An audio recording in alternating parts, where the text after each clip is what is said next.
Hi, everybody. Welcome to tonight's stream. Last time a lot of shit happened. We were in the town of Freedom and had discovered that there was a few different, I'd say, background sort of shenanigans going around. We had figured out that there was an item of some significance to the cult that was being stored somewhere in Freedom. That you guys had narrowed it down to um, the hut of the wizard that you had been doing business, Micah. You kind of bought him out.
And what time of day is it again? I believe you guys arrived. I want to say right before midday, so probably like 11 a.m. Okay, so it's at least daylight. So yes, okay. it's daylight. It's just really, there's just like a mist kind of rolling off of the swamp, so it is kind of foggy.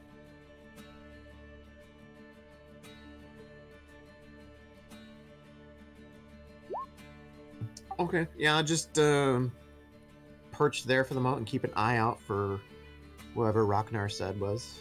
Okay. Jesse and Jared.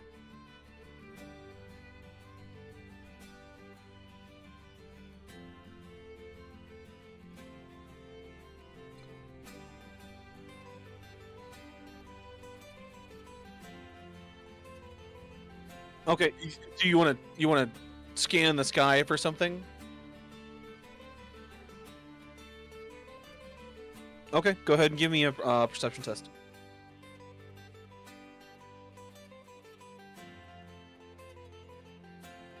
Okay. As you are what are you gonna turn into? You see like crows. You see like a large. I'll say you see like some wood wasps. So they're like large, like 1 foot long, like hornets. They're usually pretty docile, unless you like mess with their nest. You see a couple of there's some kanks around, like large beetles that you guys are mounted on. You see some frogs, like some smaller frogs, kind of like hopping around. Snakes. Okay. Okay. Yeah, you turn yourself into like it's a crow, but it's got like almost a singular eye, like right like above the beak.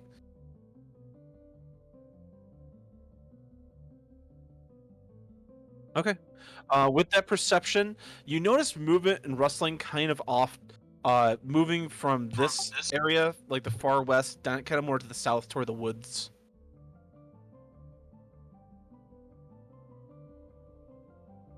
Okay. Uh, Jesse, you see, as everyone is kind of scanning around you, you do notice that, um, everyone's attention has kind of shifted from the west to the south.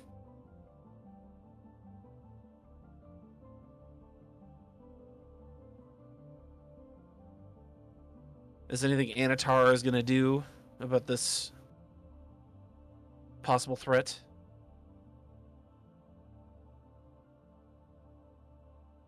Can you hear me, Jesse? Yeah, I'm thinking. Okay. The joys of online. You can't see Yeah. can't see the thoughts. I miss in person, I tell you.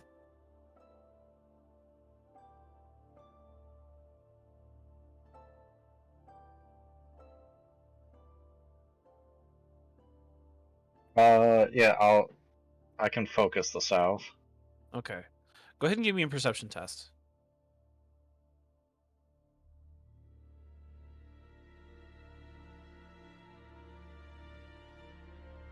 Perception. 18. You see what appears to be a sort of a green carapace kind of glint off of whatever little sunlight is kind of reaching through this mist and fog. And then like sort of a flash of an orange large eye through the reeds as it kind of ducks back down into the swampy water.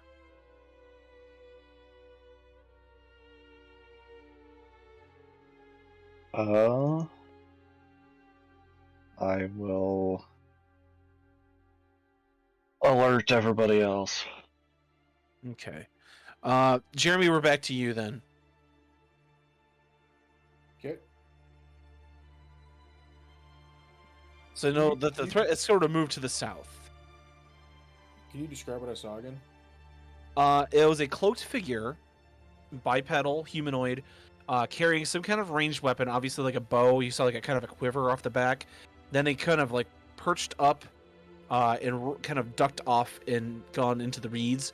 Now Jesse's described that they moved from like the western side to the south near the woods. The small like bits of trees and muddy ground. I'm just gonna approach him. Okay. Are you gonna like ride your kank out there, or are you just gonna go on foot? I'll ride my kank and just kind of be like non-confrontational. Okay.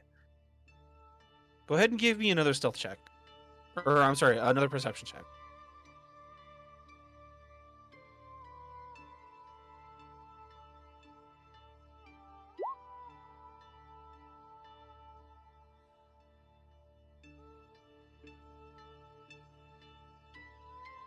Sorry. See. Got it. As you are kind of like writing out, you see what appears to be like a couple, like Voron's tracking techniques have kind of like been ingrained in your mind, and so you're kind of subtly tracking these footprints.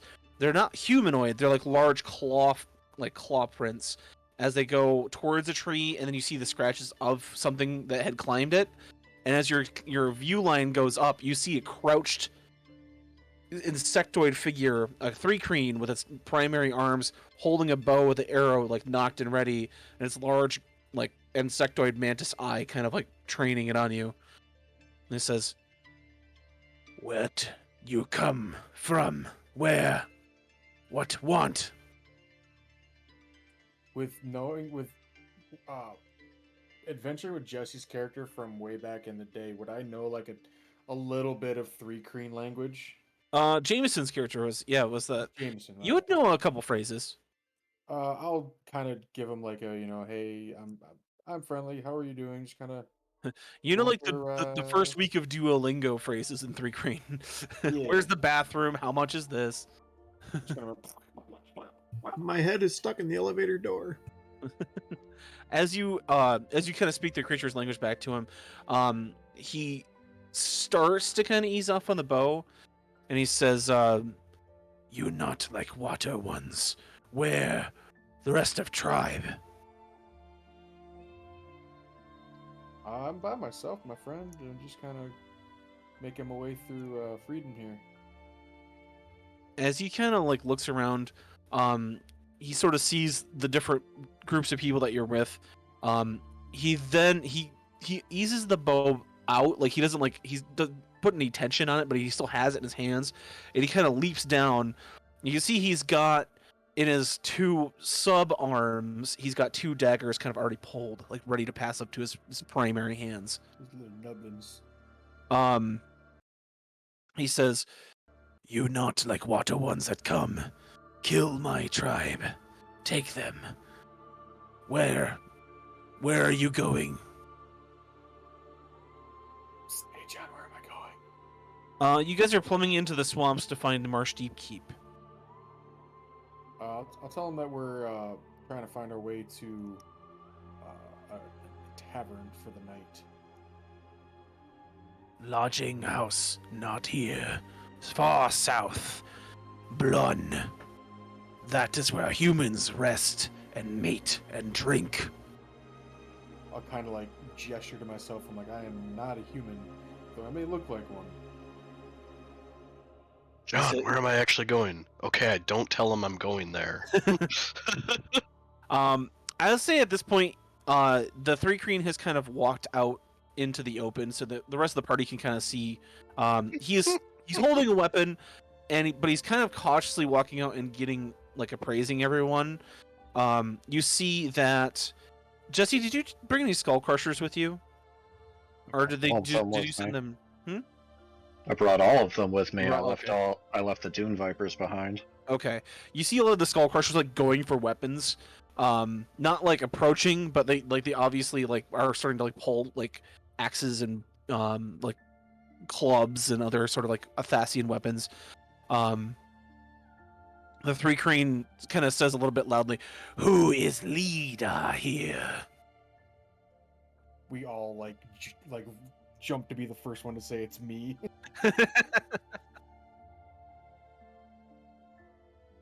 How far out is this from that building I'm in? I'd say it's a bit like across the street, maybe about like 70 feet away. Okay, I'm probably just still hiding out there, bow drawn, but I don't think I have it pulled back. Just kind of like him. I'm just trying to keep an overwatch, I guess. You see him sort of scanning this group, but his eye line like never catches like you up in that perch. Good. You see him kind of like start to redraw the bow. He's like, "My tribe, taken, destroyed by human. Are you here to take me as well? And he starts to kind of draw the bow again. At this point, I'll approach him with like my hands up because I don't use weapons. You I also am not a weapon. human. I am the weapon. Knowledge is power. And I'll speak in 3 Kreen, saying basically we don't have a leader. We're kind of just a unit of comrades searching for you said it was Marsh Deep Keep or whatever Yes. it was. I'll say that is our destination. We are not going to take any tribes or anything like that. We are merely using this area as a means to set up camp. You see, actually make me a quick persuasion check.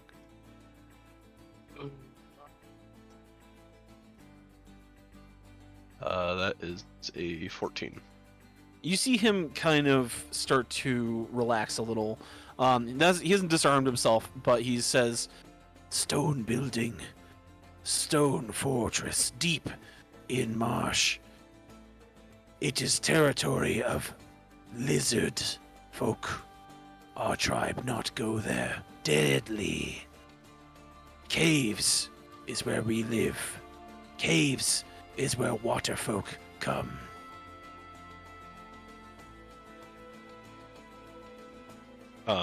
I'll ask him if he's the only one who escaped or survived, or did they take his people, or what's going on. The water folk came to our cave looking for a place of power. Many rivers underground, many paths leading to place. They come, we protect our hive, our clutch. They kill many, take many as slave. But we escape some to the other ruins to east, to tower. They're safe. If I pull out the map, can I have him show me where the caves are and where his people are now? He can show you relatively. What I'll do is I will reveal.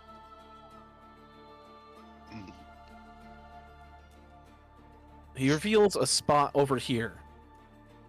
It says this caves to south of caves and east is tower. Much land lie between, miles.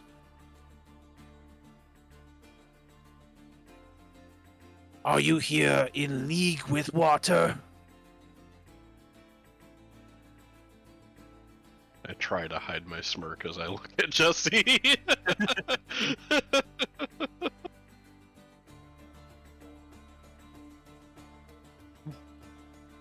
I mean, humans are 90% water. Ugly bags of mostly water.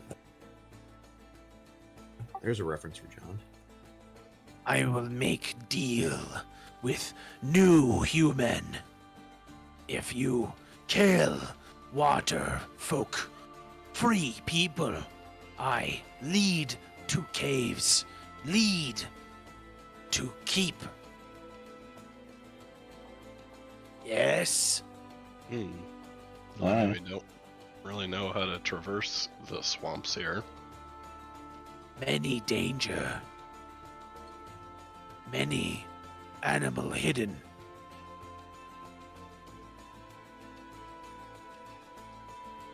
I'll look at the group and say, I think it's a good idea. I don't really know what Anatar's end game is here, but to get to the keep, it seems like a good idea. I'll just kind of whisper under my breath, worst case, we'll just use them as bug meat.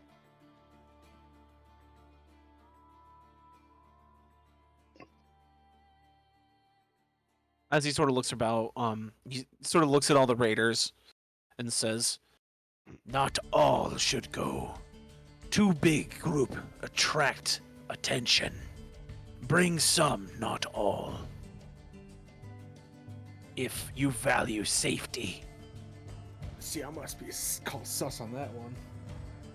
That's exactly what he'd want us to do if he was setting us up for a trap.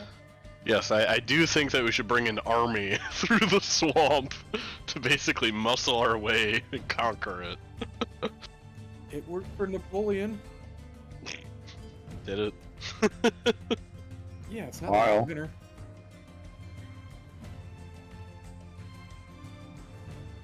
He also liked to stick his hands in his armpits, so, you know. Yeah, because it was cold. It was wintertime. Not in those portraits, it wasn't. The one in Russia must have been cold. I mean, he was called Napoleon Bonaparte. Exactly. Napoleon. Oh. So basically, I'm getting that we'll accept his deal. Okay. So as a group, you're going to be making survival tests to make sure you don't blunder into a bad part of the swamp. The DC is going to go up for every I'll say, Jesse, you have what, 30 members of the Bone Crushers with you right now? 40. 40? Okay. For every 5 you take, I'm going to increase the DC of not attracting attention. What kind of attention are we talking about here? There are Fucking creatures, there are jungles? pitfalls. I mean, the swamps of Athos are not a place to be wandering around aimlessly.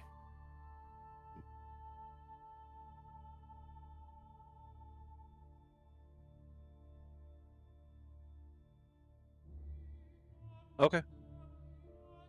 Okay, can do.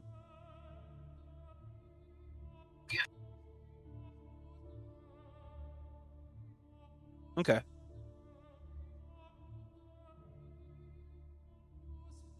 I'll take 10 with me, including Baraka and Ari. So 10. Okay.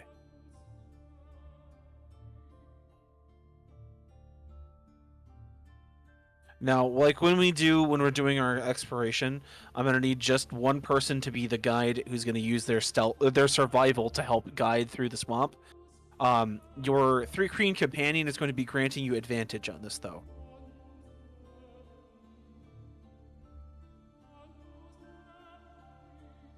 Hmm?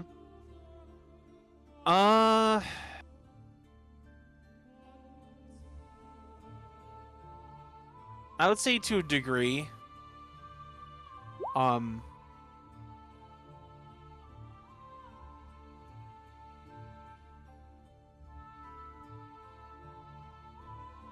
mean, I got 15 stealth and 12 survival if those are the 2 skills. What's your survival, Jared? 10? Because that's going to be your key skill here. It's going to be survival tests.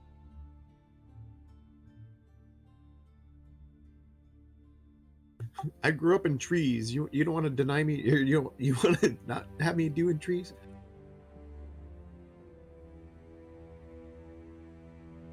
Okay.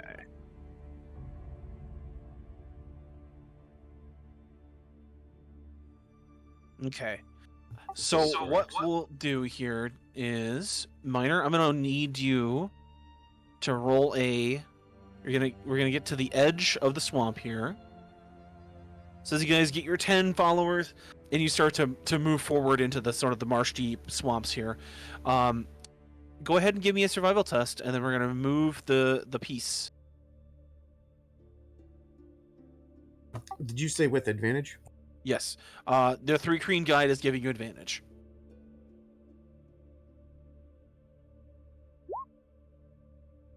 All right, how's a 30 work? 30 works really well.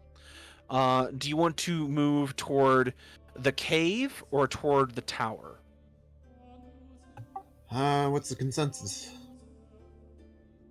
It sounded like Or- he wanted to bring us to the cave to clear it out, and then he would bring the people from the tower there. He just wants to go to the cave to basically free whatever people have been enslaved.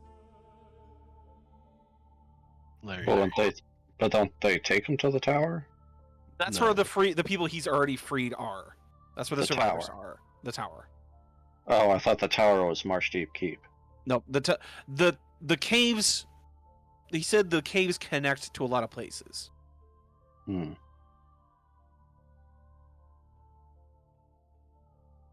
But as you move forward, you are able to find that the first part of the swamp here is pretty open.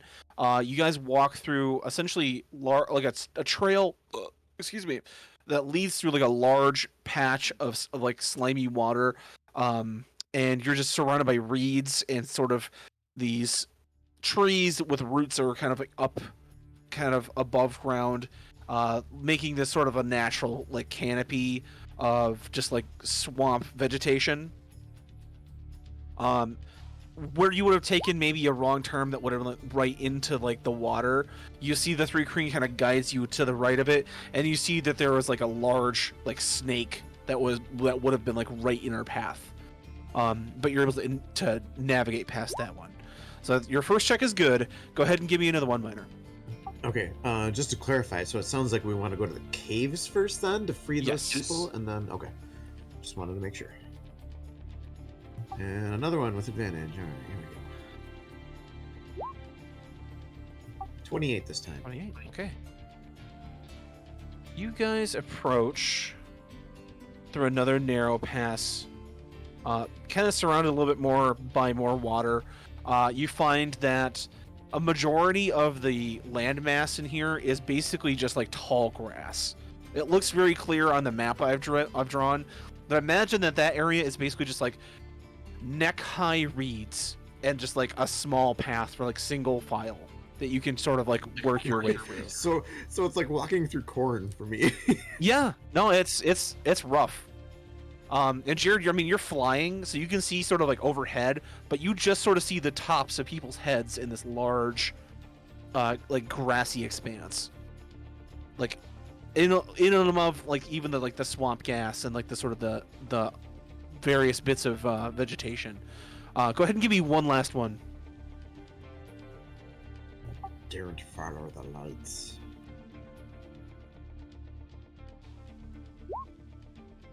Ooh, about a 31 that time. Good. That was with no problem. As you approach, the one who you can't sort of see like, over the grass.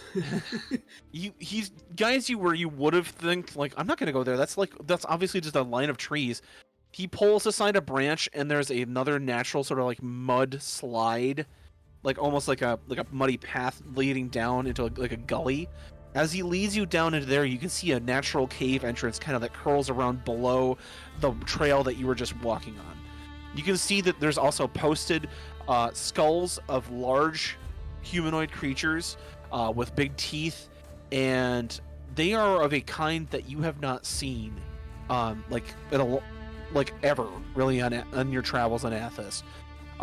They are humanoid, but they're not giant, but they are of a monstrous race. He points and says, the fire fear takes these ones. We hunters, strong, but water folk use magic, strange magic. As you kind of leads you back down into the caves, you can see that this cave system is very expansive. It leads to a sort of a crude camp. You can see some torches at the first few parts that are kind of burned out. He's able to grab one, relight it, and starts to kind of guide you guys through. As you come across, there's a subterranean sort of mini village underneath here. It's obviously about like maybe 100 people would have lived here, but you can see corpses of about 33 kind of like scattered. Burn marks, slash marks, various bits of like signs of combat have happened here. But you can tell that this whatever had attacked this tribe used various like tactics, magic, and sort of like brute force. As you're kind of walking through the carnage, he shows you into the very back. There's a natural stream that kind of comes out of a hole, maybe about 10 feet in, like up onto the wall. It's like a wide opening in the cave wall where like a large bit of water comes out, pools into a small pool, and streams down into another cave. He points up to that and says, "Underwater river may lead to a stone building you seek. This path secret, only known to us, not lizards."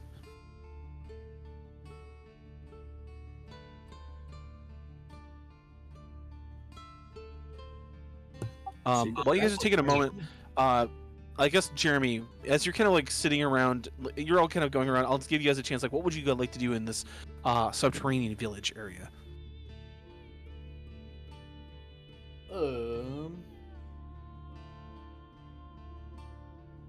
Did I bring? Where's Voron been? Voron is hunting for, I believe, the spider parts for Jared. Okay. Like back in Tyr, or back in Balak. I guess I kind of want to know more about these lizard folk. Okay, go ahead and give me a...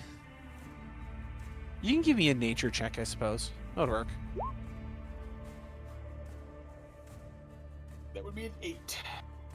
All you know about the lizard folk is that they're shamanistic. They are brutal. They do not take prisoners. They eat anything that they can capture. And they are very wily. They are not just brutish, they are like wickedly clever.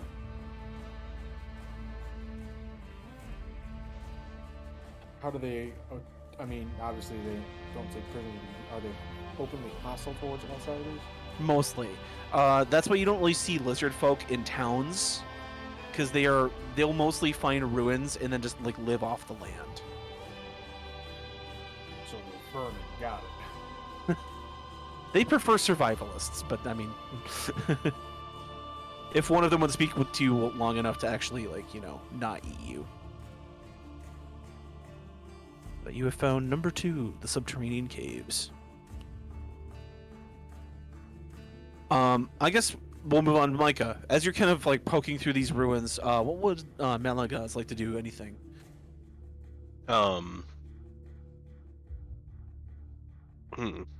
mean, I guess, is there any like points of interest down here? Go ahead and give me a perception. Click there. 24. As you're looking around, you can see that there is kind of a hut for the chieftain. There is a craftsman, and there's the clutch. And other than that, there's a bit of natural like tents and stuff that they use for basically. You ever play, if you play Skyrim, you know, like a Falmer type setup. Mhm. That's essentially like that. That's a very Falmer feel.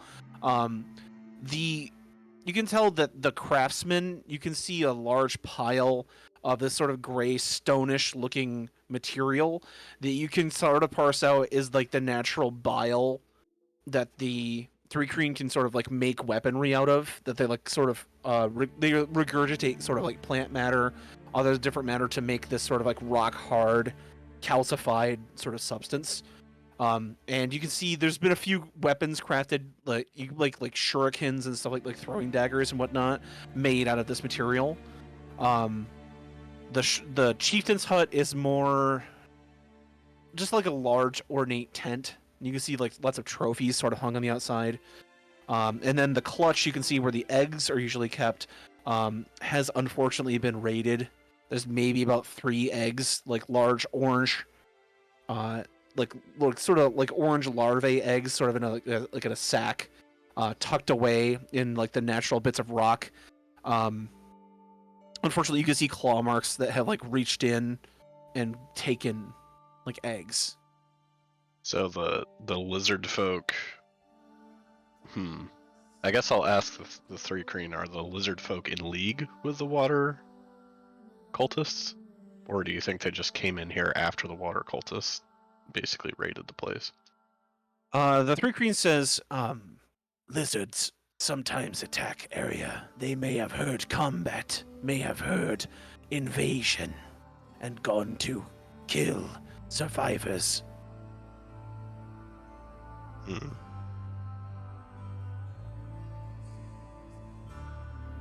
Have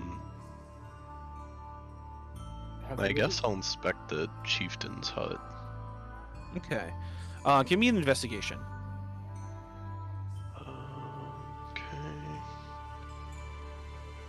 Okay. 24. As you kind of walk into the chieftain's hut, you can see that there is a sort of a crude, not like throne, but like a sort of a rise where he will sit. You can also see that the Three Queen is like chieftain is surrounded by treasures, and that's mostly like bone flutes, various tools and whatnot, and then made out of the Three Queen sort of style. A large gathering of hay and reeds. You'd imagine probably be like a bed, and various other bits of like large clay jugs filled with like water and other sorts of like luxuries that you might be like a chieftain might be afforded. Hmm.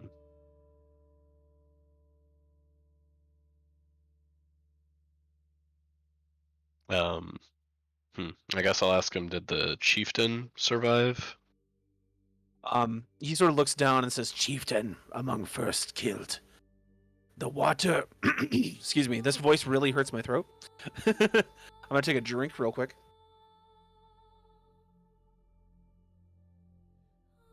Okay. No, you drank the water. Oh no. The water folk use magic of strange spirits. Lead had 3-point pick. Used it to summon strange creature. Many arms. Many suction cup. Hands. Unknown here. It rip my chieftain in half. Hmm.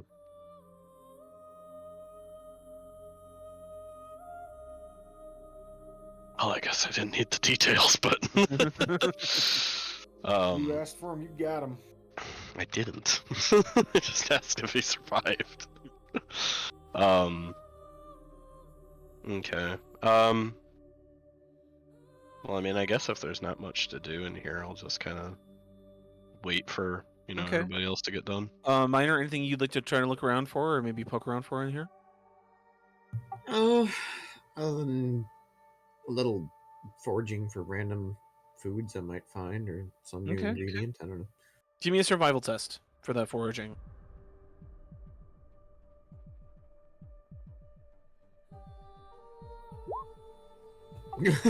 Nat 20. Yep. Okay. It's a 32. So, good lord. Okay. As you're poking, all right. I'll say, where do you want to poke around? Do you want to poke around Chieftain's hut, the clutch, or the workman, like sort of, or the homes? I'm thinking the homes might have more regular stuff. The chief Homes? might be a bit too personal because of the Okay. Three Queen that's with us. Same with the clutch thing, even though we have to, hey, some eggs, but no, better not. That's a little wrong. Yeah, then it'd be like, I'm gonna eat babies in front of you. right. So yeah, no, poke around the different houses. Fully wouldn't put it past Snafu though.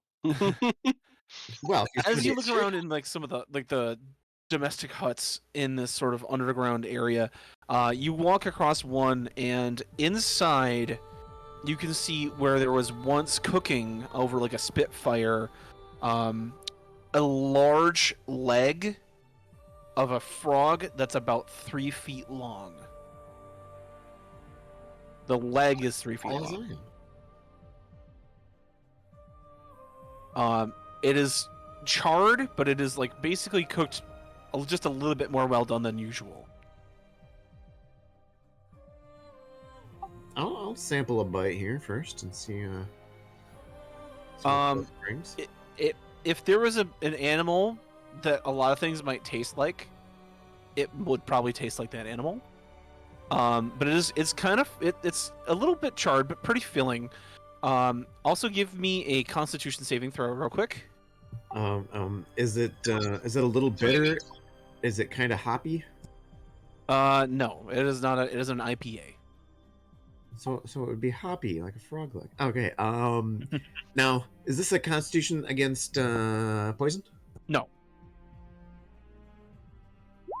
I'm just gonna post that advantage. Yeah, saving throws Mhm. against poison, resistance to poison damage. Okay. Yes. Just regular con save. Yep. 13. I could Okay. have done better. It wasn't that high. It was just a bit old. So, as you are eating this, you can feel a sort of hardiness kind of coming over you. You are going to discover that this actually is an ingredient, this frog meat, and you're going to go ahead and get. I'm going to roll a dice here. 8 temp hit points, and you will have a beast part. You can harvest 5 beast parts from the frog legs that you can find here. For your you can use them for beasties if you like. You said 5 beast parts? Yep.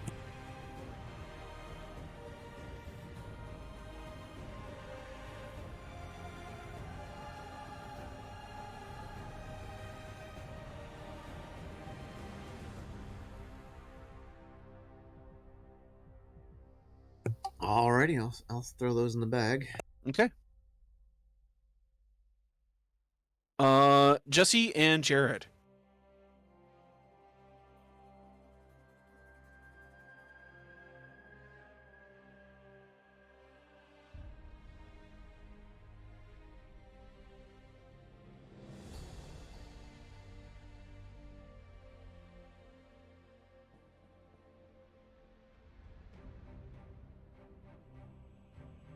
Has it been 6 hours? Is all we're hearing? "Ah, ah, ah."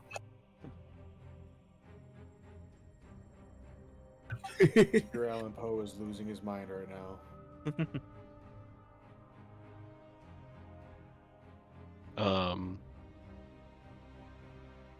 I mean, I guess if you think it'll help.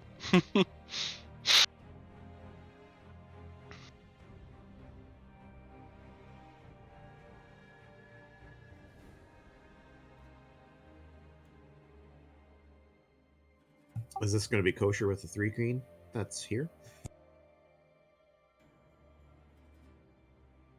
I mean, you can ask him. He's just sort of like, he's kind of gathering what he can. You see him like spare arrows, spare throwing knives, anything he can to like, help out in the basically the fight ahead. Because I mean, I'll ask him. He was here when they attacked, wasn't he?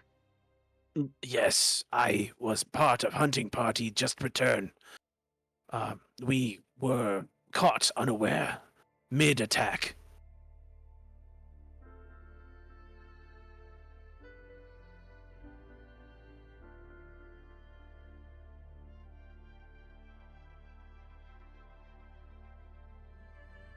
He was ripped in half.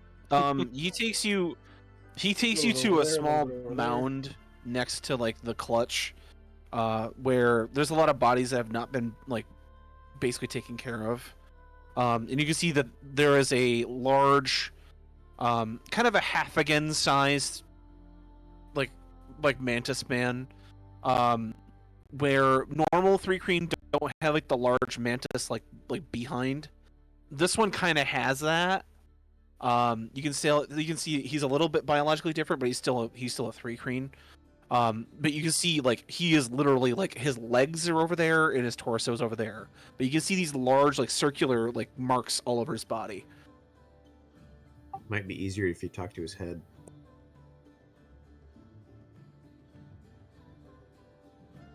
I was setting somebody up for that pun, if not me.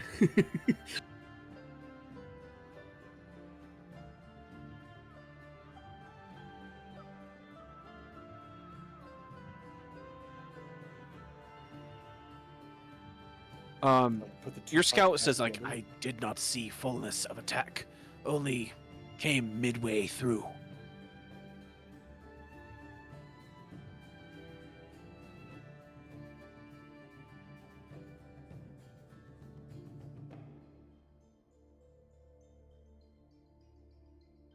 Okay. Okay. Give me a survival test.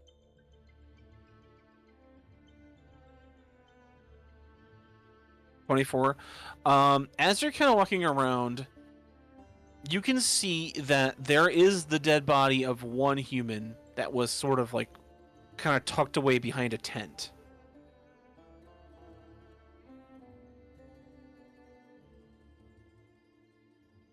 As you look at this body, it's dressed in sort of a like an indigo dyed like cloth robe with like no sleeves. The tattoos along the side are various creatures that you have not seen in quite some time. You get flashes of your old life, like seeing an ocean, but there are star type creatures. There's like large like finned creatures with fangs kind of depicted on this guy's arms, and various other aquatic motifs that you have not seen anywhere else in Athos. His head is completely shaved, but he's got a blue sort of like, not like the arrow from Last Airbender, but he's got like a blue line that kind of goes down the majority of his face.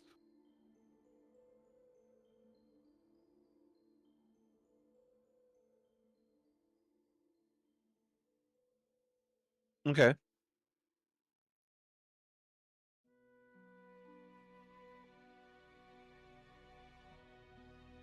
Kiliani, you're called over and you see the same like aquatic corpse.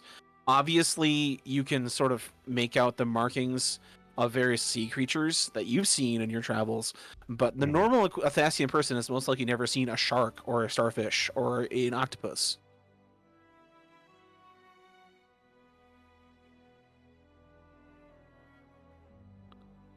So potentially it's someone from off-world. Just Possibly. It could be all Hydras in bed with other people. Mm-hmm. I feel like she'll just tell me that. You notice that there is a pack kind of like loosely hanging off of his shoulder. I'll look inside. As you open up the pack, you can notice that there's a scroll there and various component pouches of spells that you know would be used to cast warlock-style spells. But there's also a few that you've seen some of the druids cast as well. Various different types of spells that you've seen maybe a different type of caster than Pyretta. You know, very similar components. But the thing that really gets you is that there is another symbol in there that is it's a holy symbol like Olhydra. But it is cruder, but like almost like perverted a little bit.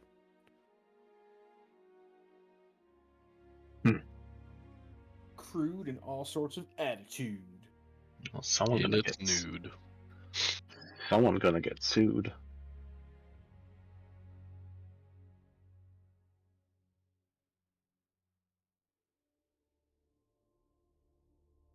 Would you like to take anything or like do anything with these items that you find?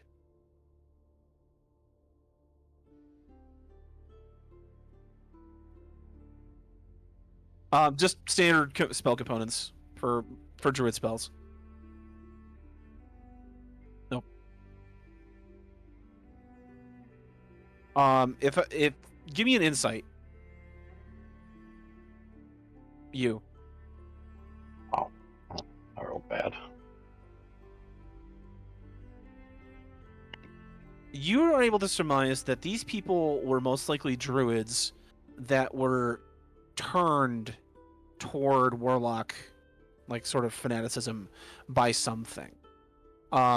Because you recognize a lot of these materials as druids, which is as standard casting implements and stuff like that. But the sort of the more esoteric ingredients, like eyes of frogs, various bits and pieces of like organic animals, isn't really a thing that that druidic spellcasting uses. So it seems like there's a group of druids that were maybe turned over to this water worship.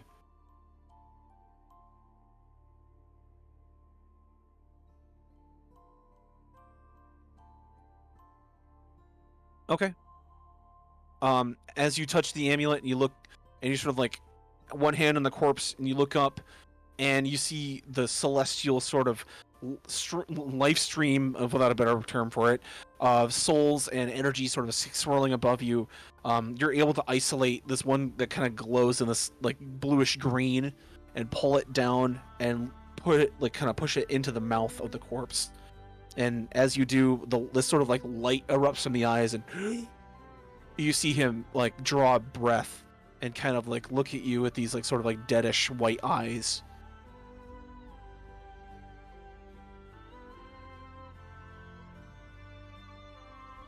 Our tribe comes from the northwest, the last lake, the Great Salt Lake.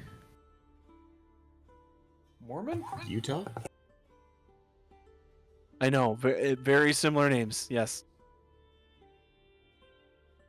We are very into multi-wife worship, but no caffeine. Dum dum dum dum dum.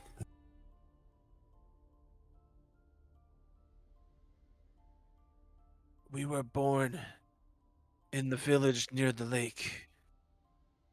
He says you can tell he says we in like the third person. He just references the Great Lake, the last lake to the northwest.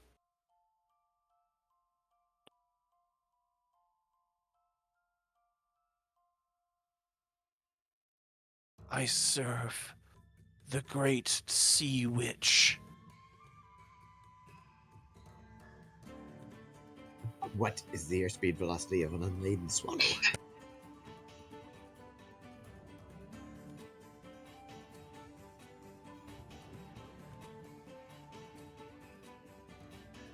How many questions do you get?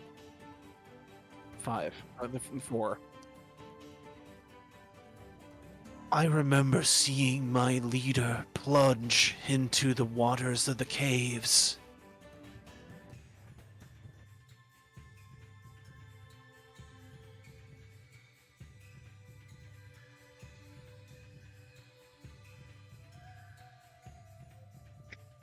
I'll ask, do you serve Al Hydra? I serve. Okay, you asked that same question. You did? No, he asked the question that you asked. Oh, okay.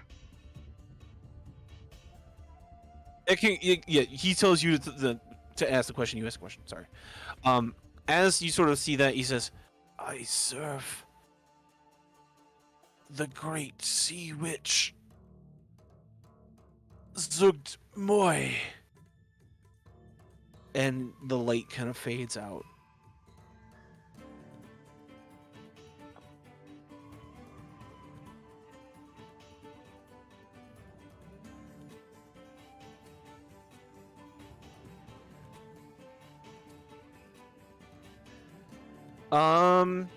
Yeah, I mean it's wearable. Yeah, it's dirty, but it's wearable.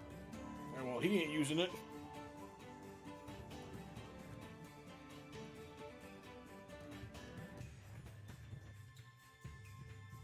Okay, I mean he has like leather breeches on, but you just take the top coat off. Had leather breeches on.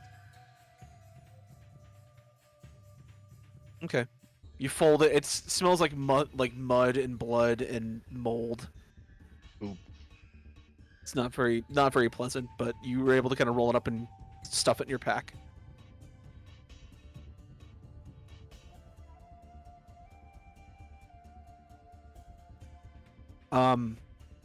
Jesse, go ahead and give me a religion check.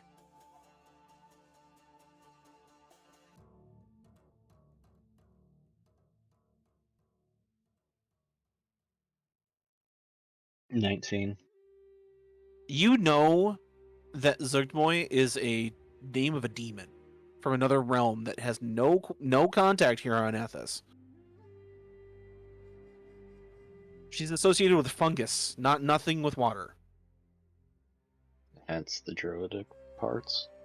Possibly, but you know that if this was a true false, like you're able to see falsehoods, this person was either very delusional or they were lied to, because Zugmoy would not have any like pull here. Mm.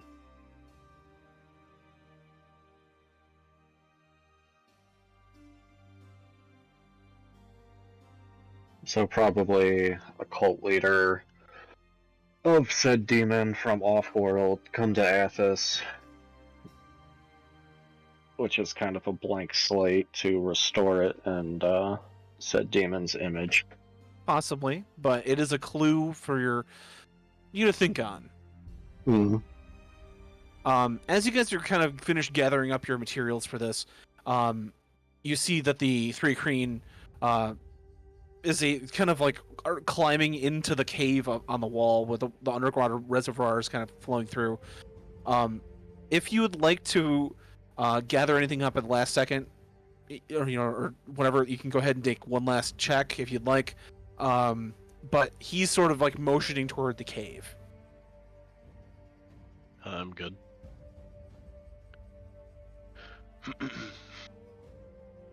Everybody good? Yep. Okay. You see the 10 folks that you have with you, kind of like nervously looking at each other, putting their gear together and crawling in. You see that your guide starts to lead you up into this river. It's for everybody but Snafu. It's about like knee height, but for you, it's almost like up to your mid thighs, almost to your waist. It's not like dank, smelly water. It's pretty fresh water. It's surprising to find like an aquifer like buried underneath all this like shitty swamp water. But you're able to kind of follow. What's that? Nobody rides for free. Hey, I'll be like a turret on you, shooting arrows, right? Ass, gas, or grass. As you guys are kind of maneuvering around in this, you can see that there is a few different paths where you're gonna have to like hold your breath and go underwater for a bit. I'm gonna need everybody to give me a Constitution saving throw.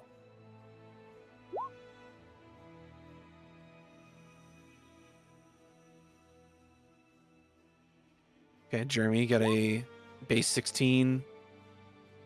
Okay. I'm blowing up my. Well, everybody close to me would get a +5. +5. Okay. So I got a 26. Okay. Yeah, 24 here. Okay. You two are fine. You're able to hold your breath for about like a minute and a half, crawling up like against like this pool of water. It's scary because you're not sure how long you're gonna have to pull, but after a while you feel like this sort of tap on your shoulder and you put your head up and you're back in this cave where you can breathe air.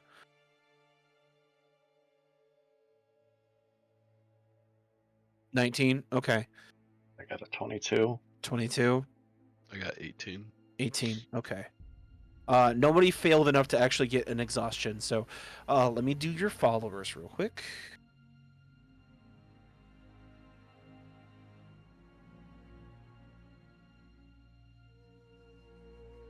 I'm not gonna lie, only one of them has passed so far.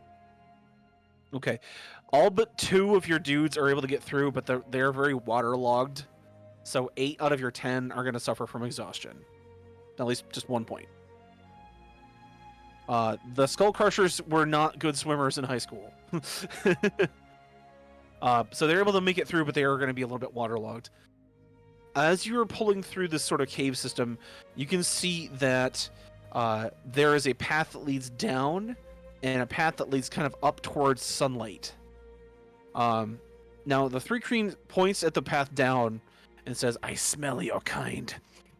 And he points to the wall, and you can see a bloody handprint like on the side like of the wall, and his sort of like mantis dealy bobbers sort of like waving in the direction. "Your human kind went down." But he turns and looks to the sky and he says, "We are close, however." And when he emerges right here.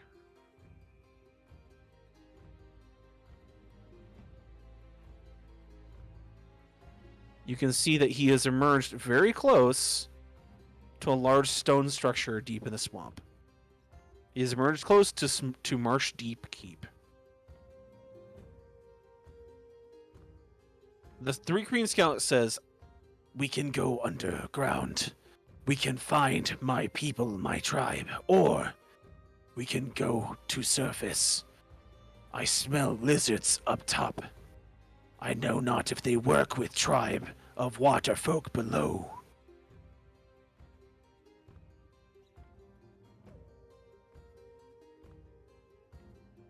So you guys have a choice. So he's saying we can take the surface and run to lizard people, or we can go underground and go to Marsh Deep Keep. You might be able to find a path that leads down into Marsh Deep Keep, the lower levels, or you can try at the top. He's not going to decide for you though, because I don't want to railroad your decision as a group of players here.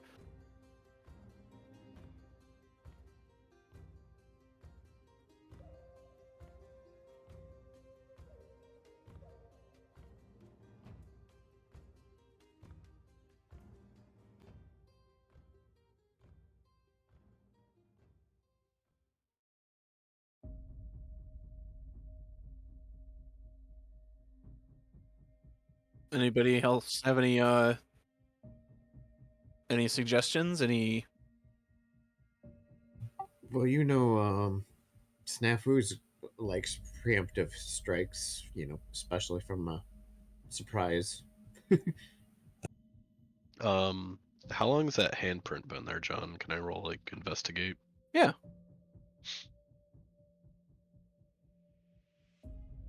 That is a 24. The blood is dried, but you can tell that it's probably been kept moist by the flowing water, like underneath here. It is probably about a week old.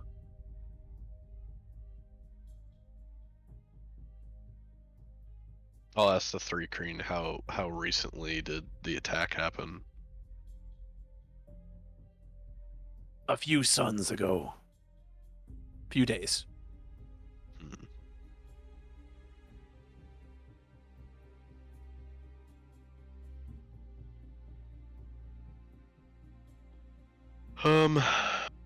And didn't he say the 3 Green populate the keep anyway, or not the 3 Green? Didn't he say that the lizard folk populate the keep anyways? He did. So yeah, going through the surface and fighting more lizard folk, or we can go underneath and possibly circumvent it, kill the cultists we're here for anyways.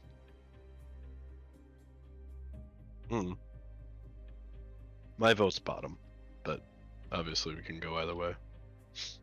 We know which way Jessica goes.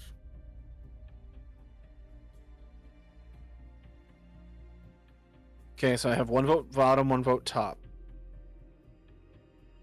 We have 3 other people, so if Yeah, we have everybody 3 other votes, people. we'll have a decision. I'm thinking Yes. bottom. Which was the route of surprise or whatever? Oh, it depends. You can try to go directly for the cult in the caves. That's where they're saying that this path would lead toward them. Or you can try to go through the top and deal with the lizard men, and you do realize that if you like make a commotion, the lizard men might come later, but that's just a chance. I'd rather just take the chance because we could always use that commotion to our advantage if we get, screwed. Jesse, you're really used to playing with That me. too. So Jesse, you're voting for bottom. Yeah. Okay. What, Jeremy? I said you're really used to playing with me. Yeah. Always prepared for commotion.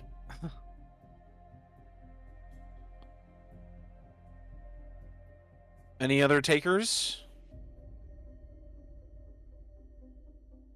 I voted bottom. I guess it doesn't For matter bottom? to Snafu so much. Okay, so I have 4 for bottom, 1 for top. So the 3 Green kind of nods and says, "Good. We might be able to take them by surprise. They not see us coming."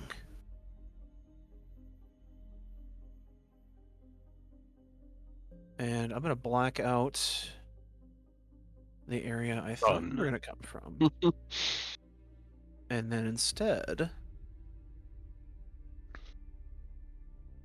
As you guys are starting to work your way through, you notice that you keep going like down and in, down and in, down and in. Maybe about 40, 50 feet, kind of like below the surface of the keep. As you keep pushing, you can see what looks like reflected torchlight off of the what appears to be worked stone ahead. Go ahead and place your characters in this vicinity here. And we're going in here? Yes. This is toward the worked stone. Okay. Just trying to figure out which way is the front. Yep. Let's see.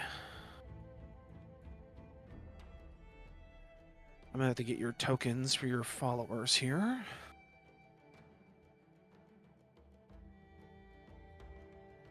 Just so I don't confuse them at all, Jesse, we're just gonna use Drow Elite Warriors for your dudes. So Works for me. I'm gonna park a few spares down here. Because I'm not gonna have them all crammed in this little spot.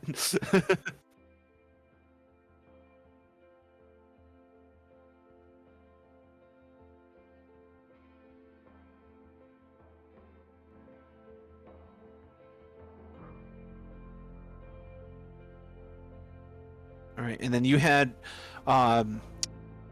Varaka with you, correct? Yeah, Yeah. he did. And Ari. Oh, and Ari. Okay, so what I'll do is that'll be a generic follower. We'll have Ari.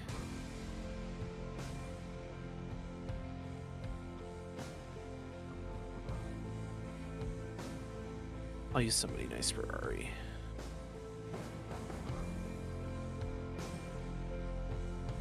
Sure.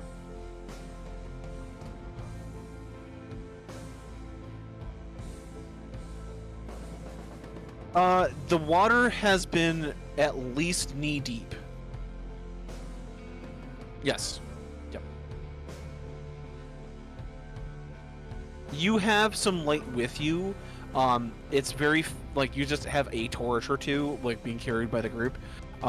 As you're kind of going back and down in here, a lot of the lights are kind of scattered out in a lane. Is anybody in the front like carrying a light source? I probably would because I don't have dark vision. Okay.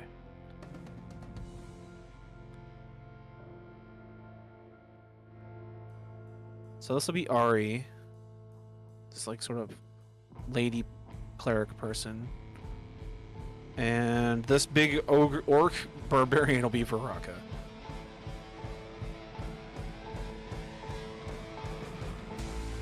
Alright. Ahead, you can hear the sound of running water as though this river continues to go down, but it's flowing through this bit of worked stone. Jeremy, from where you are, you can see a bit of stone that rises up about 10 feet to a like what looks like a railed platform. Ahead, you can also make out a statue of a woman holding a sort of a shell motif shield and a staff. All right. From the sort of the noise of the running water, though, you're not able to make out any of the speech, but you do hear conversation ahead. I'll try to I'll motion to the group to be quiet, and we have stuff ahead of us. Okay. I guess for right now, then, we will go into initiative mode. And we'll just plan out our moves from here.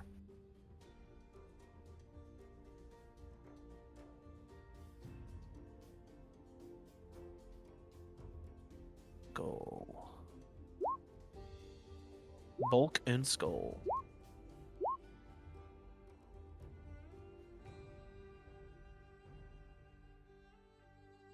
Alright. Snafu with an initiative of 28.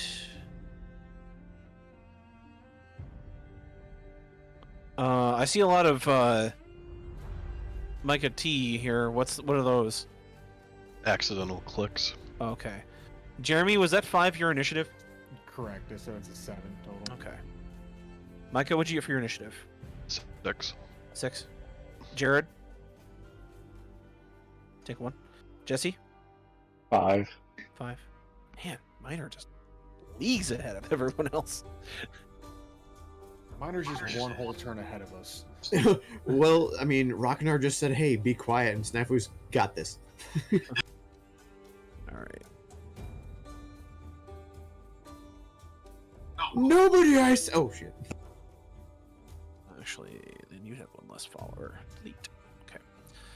Because that would be for okay, cool.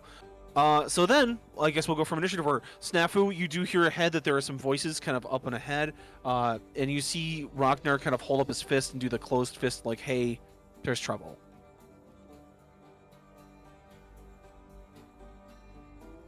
Okay, judging from the light, this is kind of like an opening starts here and just kind of goes all the way across. Yes. This area is 10 feet up. So you can walk around this area. You might have to be stealthy because you might make splashy sounds on the worked stone. Splashing noises on the workstone. Is this still a whole thing underwater or just where we came in? You are in waist deep water right now. Okay. All right. I'll at least move up to here. Can I peek around this corner? That is, like I said, it's up about 10 feet. So if you want to climb, like kind of like between the two bits to get to that railing to see over, you can go do an athletics check if you'd like. Oh, is that? Okay, so that's kind of like a little. I don't know what the word I'm looking for is. It's like a balcony kind of. But you're at the bottom, kind of like looking up at like where it is. So the voice is coming from above or Yes. further south, like Above. down here? The voice is coming from above, like on top of the balcony, like up in this direction. And how tall is Ragnar? Ragnar, how tall are you? You're like probably what, 8, 9 feet? Pretty tall. I think I'm 8'4".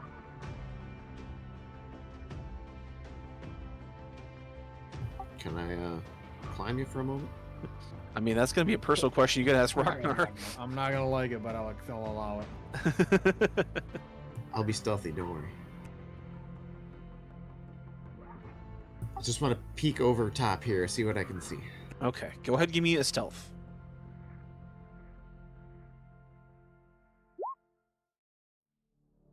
Oof, I rolled a natural 6. How about a 21? 21. Let's see. Everybody seems pretty focused on what they're doing. As you are able to sort of peek your head up, you can look into this room here. Let me reveal a bit more. You see 2 people there, and then as you're sort of like looking across, you can see Is that David Grohl and Obi-Wan Kenobi? more folks down this way. So you're seeing sort of like a cone. You see what appears to be an older man with the same markings. He's leaning on what looks to be a large steel trident, and his left arm, or excuse me, his right arm is human, but his left arm is a literal crab claw. And he's sort of like leaning and talking to what appears to be an acolyte dressed much like the one that Jared had talked to before. He says, "I know, times are getting desperate, but the Lady of Water will lead us toward victory. We are set and we have defenses. We have plenty of food and water to last us. We will find salvation down here, do not worry." And the man in the blue robe says, "Gar, you've been playing with this tribe for much too long. I feel as though your reach has exceeded your grasp here. You better be careful or else you're going to get us all killed." And this figure starts to kind of like walk away this way. Some of the other dressed in just sort of like blue robe people kind of have a little bit more warlocky look to them than a druidy look to them. Kind of like nod and they start to like talk amongst themselves. Gar turns toward the statue and kind of like starts looking at it like contemplating something.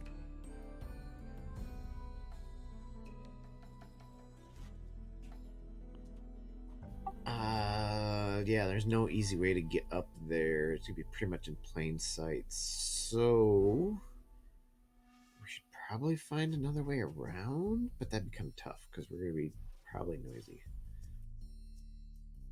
Can I walk under this balcony? It's solid stone. You can walk around it if you'd like. Okay.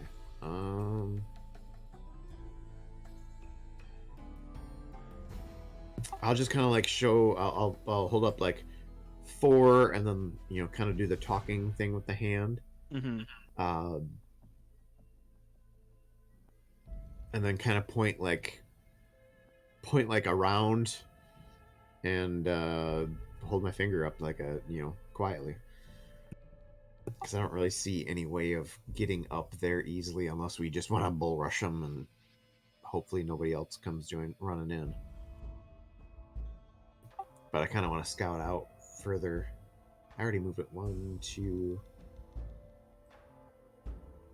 So I could probably move over to here for my turn. Mm-hmm. And call it good there, I guess. Okay. With that, we then go to Varaka. Let's see. Actually, hold up.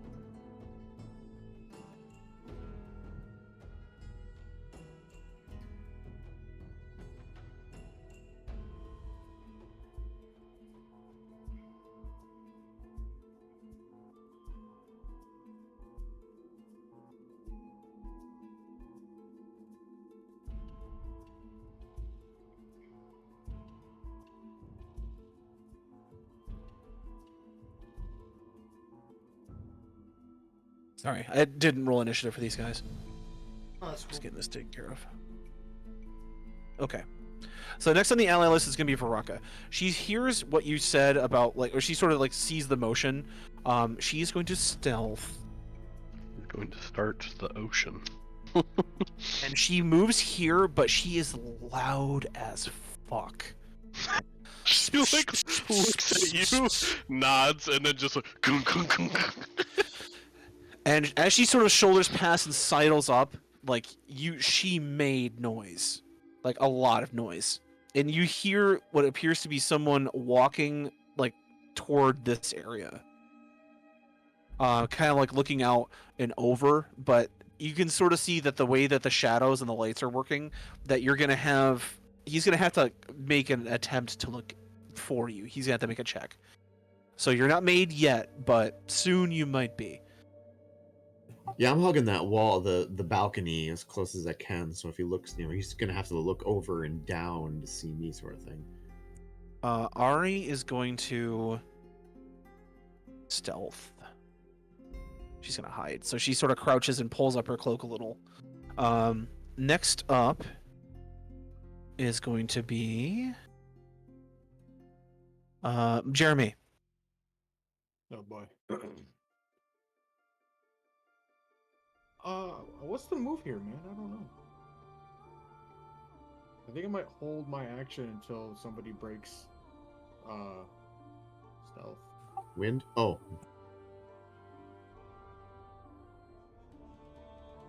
You're gonna hold your action? Yeah, I think so. Okay. What's gonna be your trigger? If somebody sees you, you're gonna do something, or if I'll attack whoever gets startled first. Okay. In hopes of maybe I'll silence him before he triggers an alarm. Okay. After you, it's gonna be Micah. Oh. Miner is sneaking. Yep, he is. You see him kind of creep around the corner here. How high is the ceiling in here? The ceiling is 20 feet.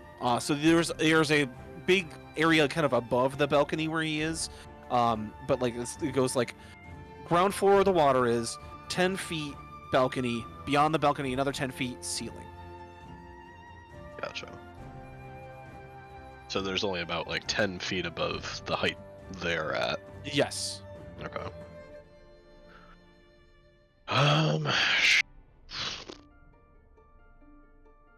That was totally a Dad's gotta clean up this mess.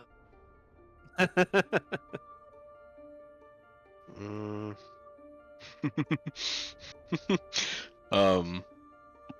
Does his this is just a dumb question, but does his crab arm count as an object he's holding? It appears to be part of his body. Ah, How is it would like you assume stitched, He's an object. or is it literally like merged with his You body? can't tell because it flows into his robe, Oh, okay. but he moves it like an organic arm. Okay. I'm gonna use wild shape to half turn into a crab. No, I'm not.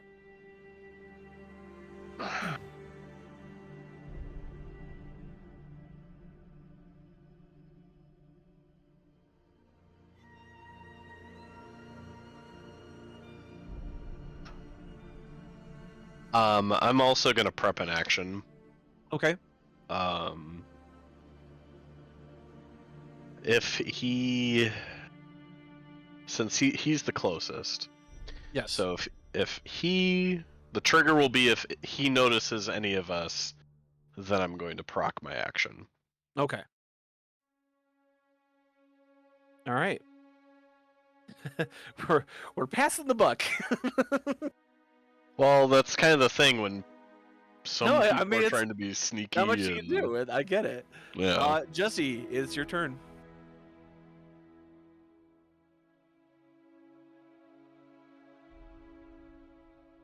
We're all just sneaking. For now. And there's 4 of them? That you can see. And based on their discussion, they're kind of weary of one of them leading them.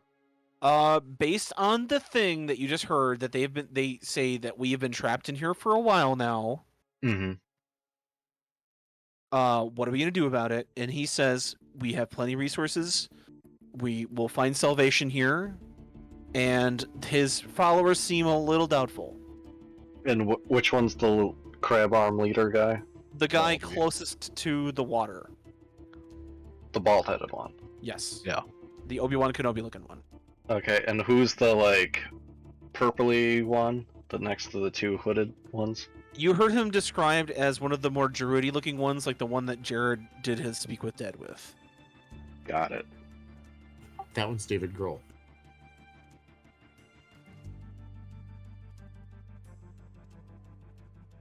Like Dave Grohl from from the Foo Fighters? Yes. Okay. I just like that he called him David Grohl. David Yeah, it is Dave Grohl. I don't know why I call him David.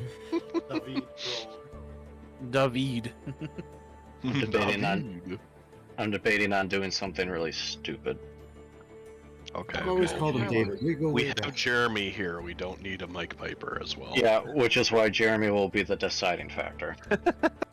Okay. Jeremy, did I roll an odd or an even number? Even. It was odd. Sounds like you're doing something stupid.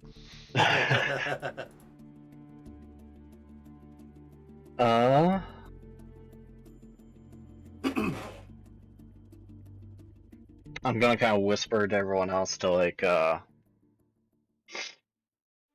remain Watch unseen. this.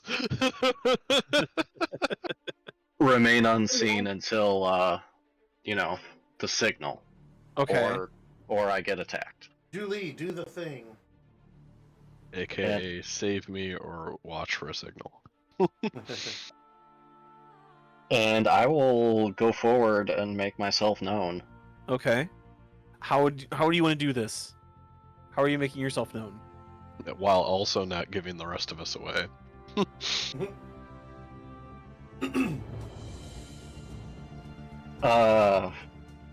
I just kind of want to like round the corner, Okay. like here, Okay. because you can walk across here, right? That's 10 That's a feet up, so balcony. you'd have to climb up that little railing up to the balcony. It's just an athletics check. Oh, I got it. Okay. Oh, so we're below them, not Yes. above them. Got You're it. below them. Okay.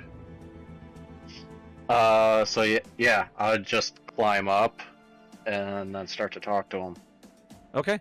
Well, like from over here, so their eyes would be pointed at me and away from the group. Okay. So go ahead and so give me a quick athletics.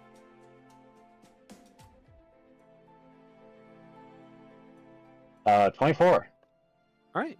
You do the thing. You climb right up on top, and you are standing on what appears to be a large altar, and a sort of not a silhouette, but like an indentation in this altar of the trident that he is holding is very obvious to you. Like it looks very familiar. It looks like the trident he's holding belongs in that slot. Oh, so it's not like part of the statue. It's like inserted. Yes. Got it. As you climb up, he kind of turns and regards you with surprise. And Yeah. as you climb up, Jesse, you see he is not alone.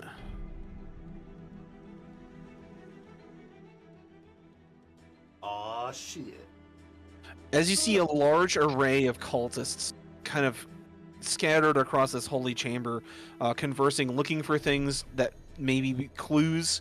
You can see in the far other side, there's like a divining pool that is filled with these small, smooth stones, but they are currently just sort of stacked in this sort of pyramid shape. All of them kind of turn to regard you, and are kind of taken by your presence, as like you do have a sort of this aura of actual, aquatic mastery about you. But Mhm. Gar sort of like holds the trident up like defensively, like almost reflexively. Do they say anything? It's still your initiative count. This is like 2 seconds have passed. Oh, okay. I'll say hello there. Well, Kenobi like. Okay, no, but like okay. Everyone whirls around and their attention is completely on you. The man that you've heard referred to as Gar says, "Who are you? Where have you come from?" I am the salvation you speak of. On that, are you going to take any actions on this turn?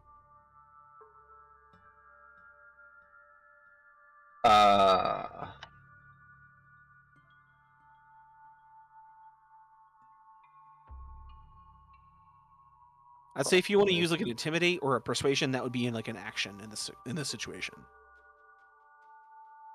Yeah. Or deception. Or a deception. No, they're the same. I'll start with persuasion. Okay. We'll get a little good cop before the bad.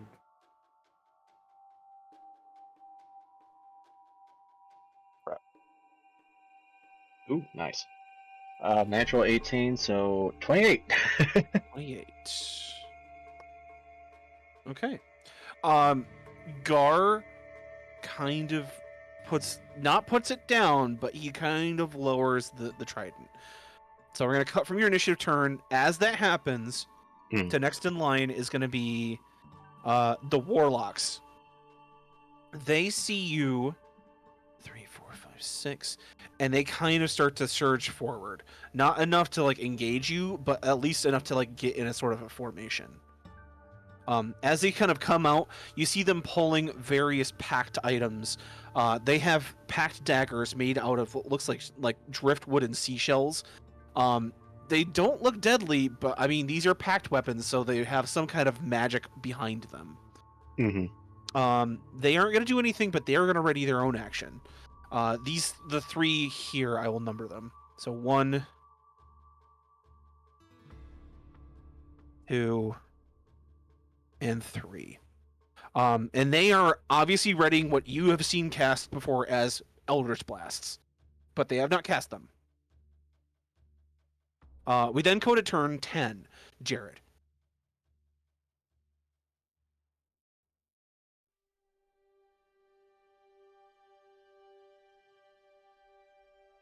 All right. So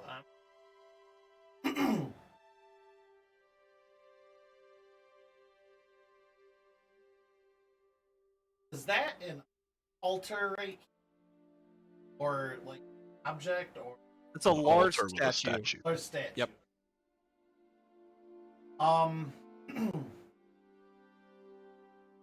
Put that cloak on. Would that be considered an action? That'd be a free action. Okay. I'm gonna throw that cloak on while I'm running. I'm going to get behind the statue if I'm able to climb up behind it. Give me an athletics. Okay.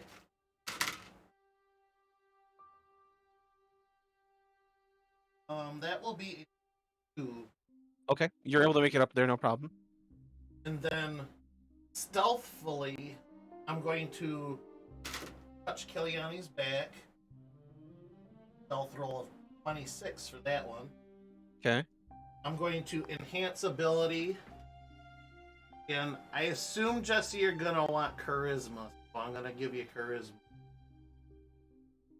What do I get? So you will get I believe it's advantage at Christmas checks. advantage on charisma checks. So, like intimidating, leading. Yeah. Sweet. Okay, and then that'll be my. Okay. We then come to the end of initiative order. All triggered actions are going to be either taken or lost. So, shit's happening. Those of you with triggered actions, are you going to forfeit your action, or are you going to do something? I'll full defensive. Full defensive. Okay. I'm going to forfeit. Forfeit. Okay. We're just going to see where this is going to go. Yep. So, Minor, we're back to you. Don't mind me for just a second. I'm going to go to the back. Sure.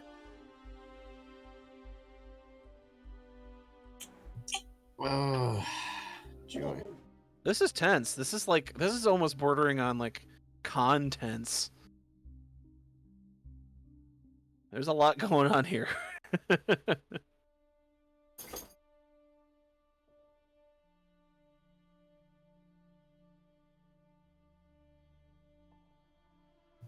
think I'm just gonna move down.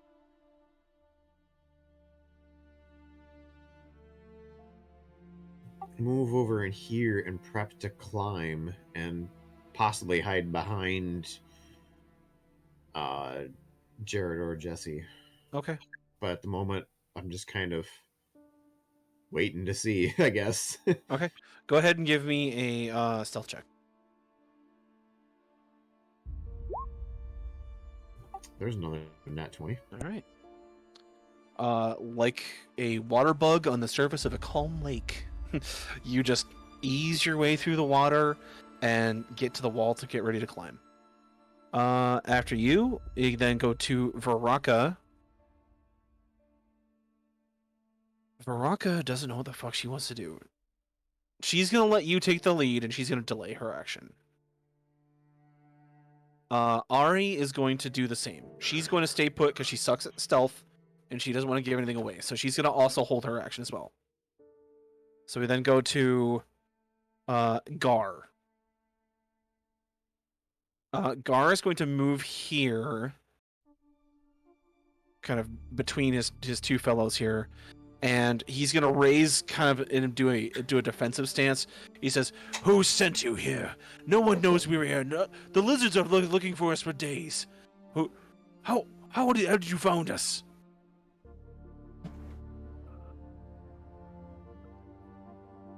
I will say I was sent by my patron, Mistress of the Sea. I was sent by the great Alhydra. You see as you see the name Hydra, he's kind of perplexed. Perplexed, like he doesn't know the name, or Yeah. confused that He I looks would know the confused, name. like he has not heard that name before. Hmm. He says, I was told in the visions that the great Zuktmoy was the leader of the sea people. I was led here by a vision, drawn to a ziggurat beneath the rotting depths of the earth. When the four elements shall join as one, the great power shall be unlocked. I was blessed with this, and he holds up his arm, his crab-like arm, and says, I was given a vision to lead my people from the Great Lake to this dry desert spot to find our salvation. I was given a vision of endless Cheddar Bay biscuits. This gift has really gotten me out of many a pinch. Boo! I laughed. So he's gonna full defensive, but he's not gonna do anything yet. We're then gonna go to the Skull Crushers, Quick Miner, prep some melted butter. and they're just gonna kind of file in.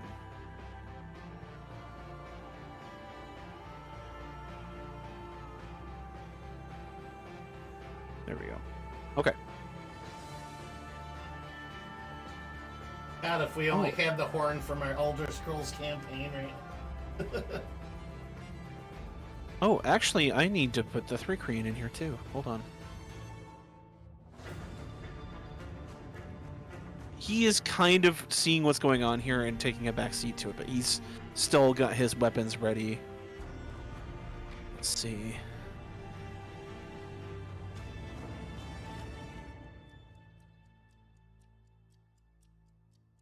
Were they cool and gave me a 3 Kreen token? They were. Hey, how about that? Cool. We got us a 3 Kreen, boys. He's gonna be tucked right there. Okay. And there was much rejoicing. Yay. All right. After the Skull Crushers are gonna kind of move in to see what goes on. Jeremy, Is it back to my turn or am I still in full defense? back to your turn. I'll step out to where I'm like not hidden anymore, and just kind of like puff my chest up in an intimidation attempt. Okay. Do you want to like step onto the altar here?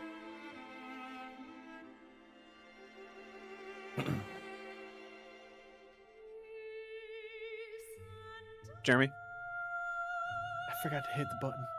sorry. Do you want to step Yeah, onto the I- altar here, like up on the balcony? Yeah, I'll get up so they can see like Okay. all of me. As you sort of step out, the cultists sort of like wheel around.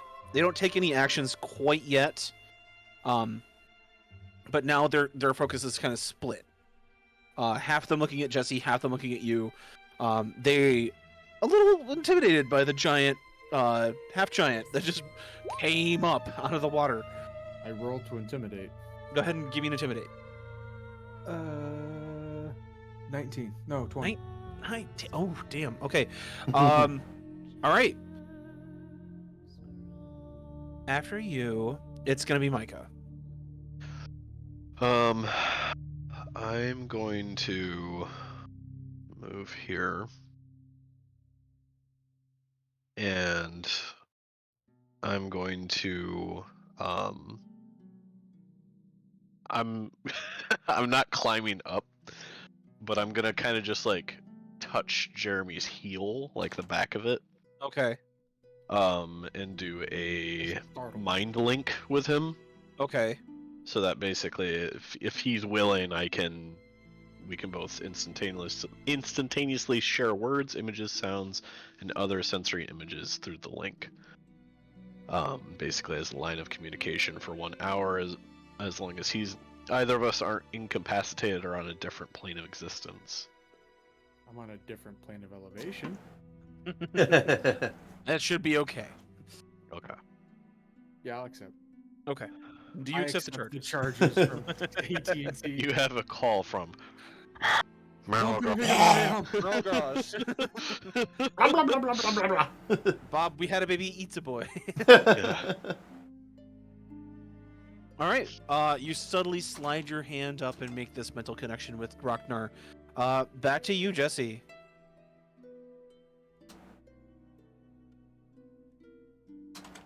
He was just talking about how he had a vision He did. and was Giving you told to his come whole here. story. Yeah. He was told to Yeah. come here and he would find salvation, the ziggurat underneath the ruins of the temple. When the four elements became one. Yes. Yeah. I'll tell him I received a similar vision. But it was cooler. To Hookers and blow, it was great. I received a similar vision to come here, but not to seek salvation, but to create our own. And you were blessed with that arm. In Al Hydra's splendor, I was blessed with this, and I'll summon forth my sword, Torrent. Okay. Go ahead and give me another intimidate check. With advantage.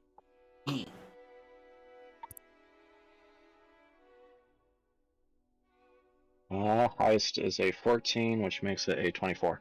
24. Okay. As Torrent blasts out of your arm, these warlocks are they all back up a step. Gar is kind of like this mixture of fear, distrust, curiosity, awe, kind of playing across his face. He says, you sort of see him just his mouth agape, just staring at the sword. Are you gonna move at all?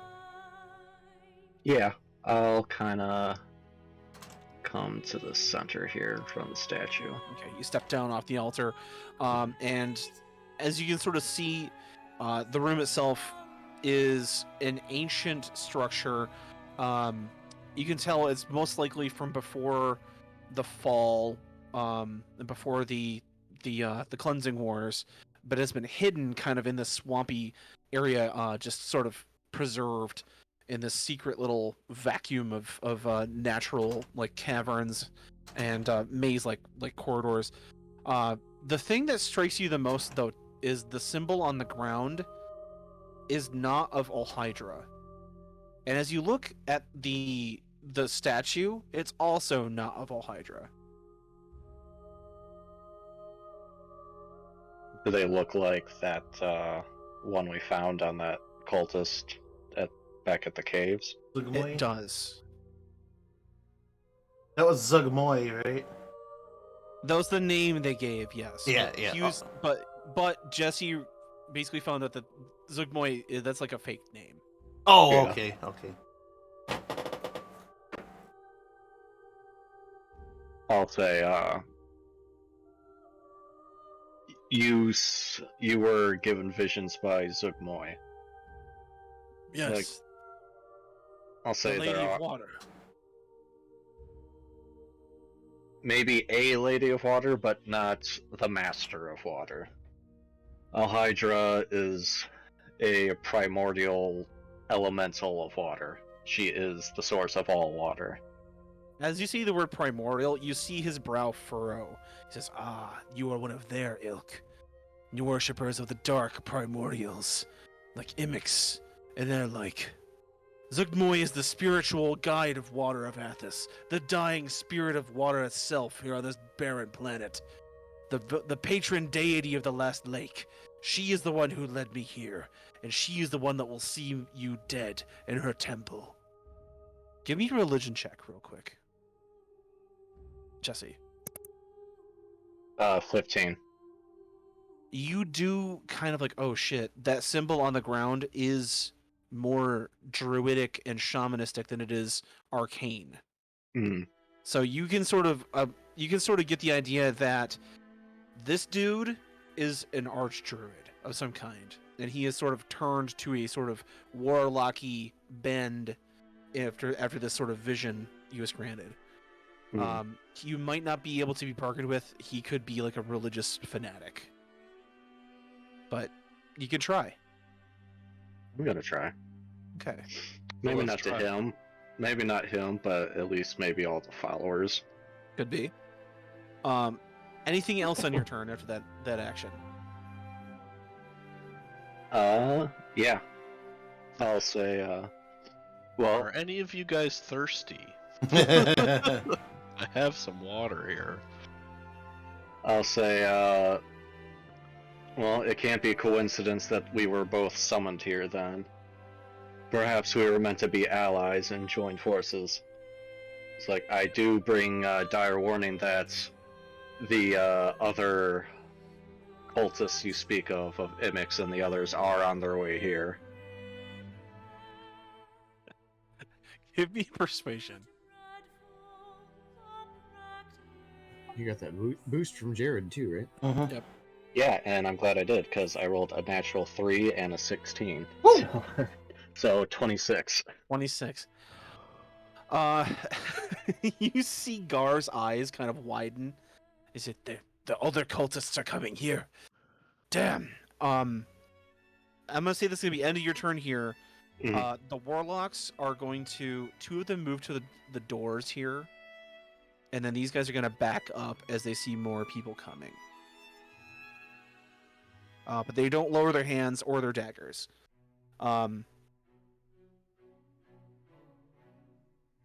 Jared. All right.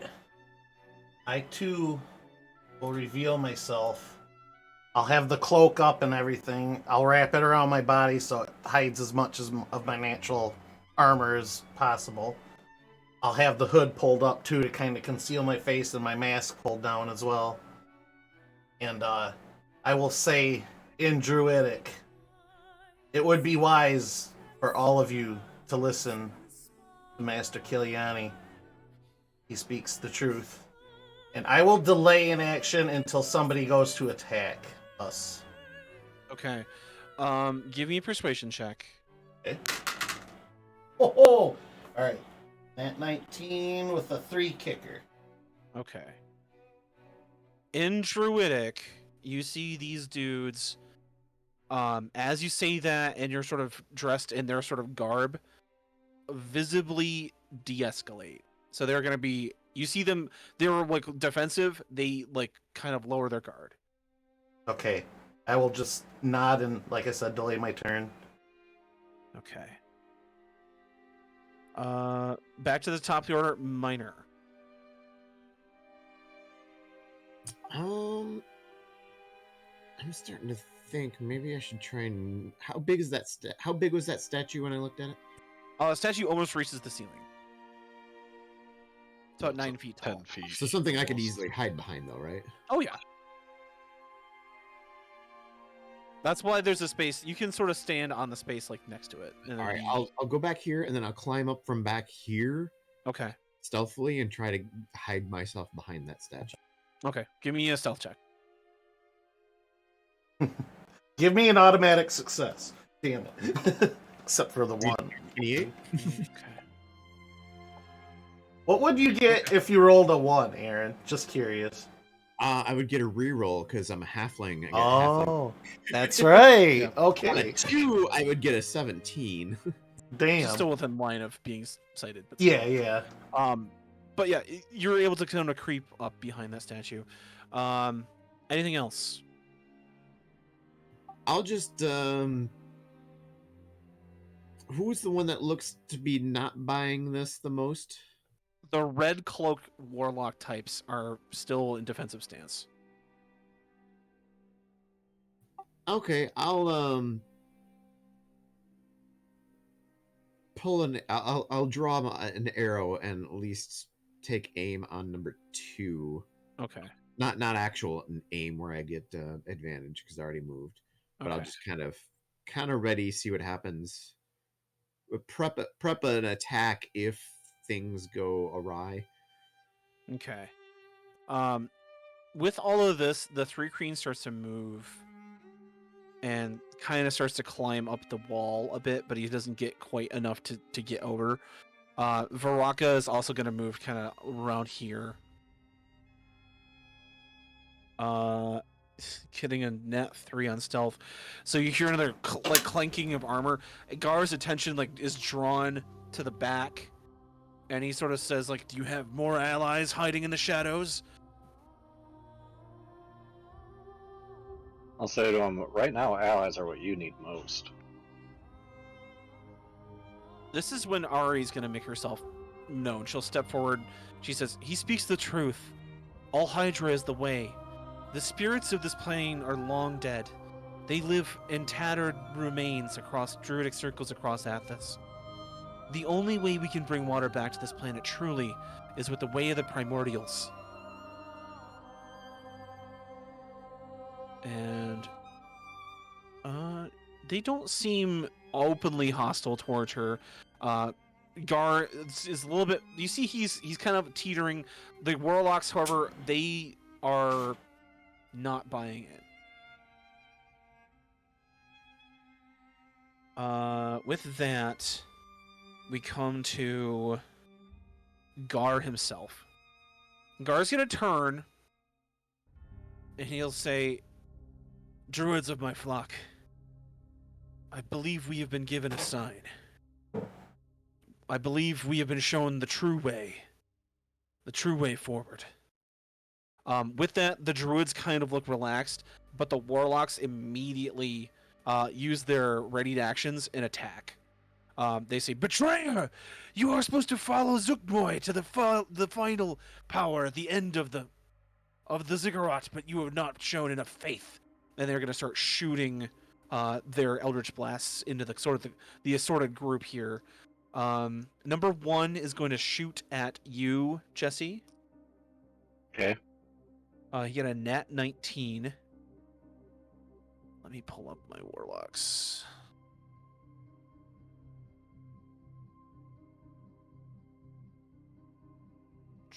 I also had a prepped action for shooting back. So. Go ahead and shoot. You can shoot now.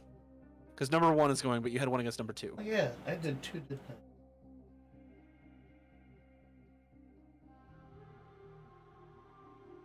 It's 2d10. I can double check and make sure I don't have any advantage, do I? Advantage point. No, you do. You're like 10 feet above them. Okay, cool. So 4 points, Jesse, is like the first beam kind of like grazes you across the shoulder. Number 2 is going to fire at Gar, but you're gonna get your shot first, Snafu, and you do hit. Go ahead and roll damage.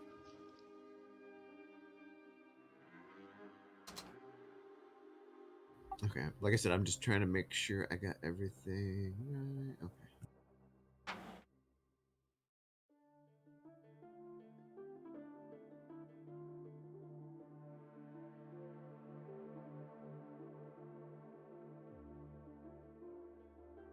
I don't think I have that right.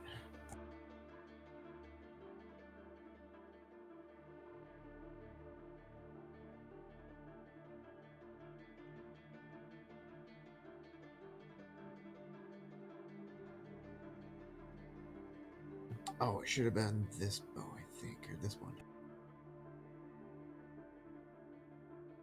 Oh, of course. Let me roll it again so it doesn't do the crit. Okay, there we go. 23 damage. 23 damage. Okay. Oh, that's number 2. All right. Do I get my full attack action, or... You prepped an attack, you get your full attack action. Okay, so, alright, I'll do my second attack, because I have 3 attacks per attack action. Yep. Okay, about a 22. 22 hits. Go ahead and roll damage. That's another 23. Okay. And, 14. That one misses. That one, as that one comes in, he's gonna throw up a shield. Okay. All right, number 3 is also gonna shoot this druid in front of him.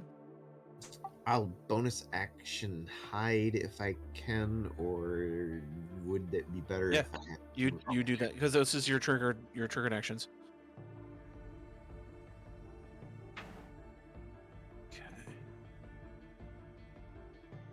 Okay. This druid takes a shot.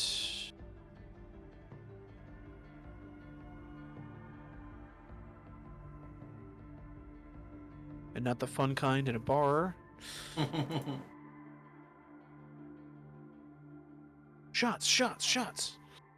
He's gonna get 20 damage to himself. You see number 3 like unload a blast at number cult number 3, unload on druid number 3, blowing out this like large hole in 3's leg and knocking him prone. He's prone. Oh. All right. At the end of that was their prepared actions. 4 and 5 lock the doors. You see them like throw a large wooden bar over the doors. So that is their prepped actions. That was whose turn at the end of that? That was Ari. Then Gar. Yeah. Now the druids. Druid 3 is going to limp back here. Druid 1 is going to go defensive back here. Druid 2 is also going to kind of move back. And he is going to...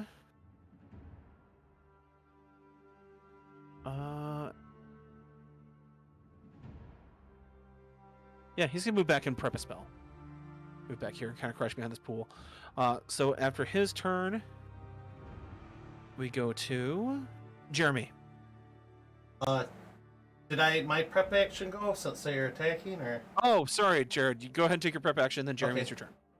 I'm going to invoke Fireball here, but I'm going to use Meta Magic to convert it to ice. Okay. So, I got this throw here. So get saving throws, correct? I believe it's Dex, yeah. Considering options, and I moved off of. Alright, What's your DC? Next saving throw, and that would be 17. 17. Okay.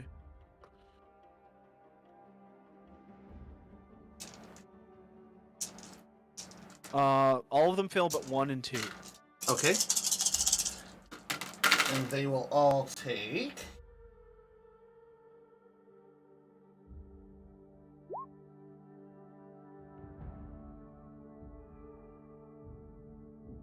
$33 ice damage.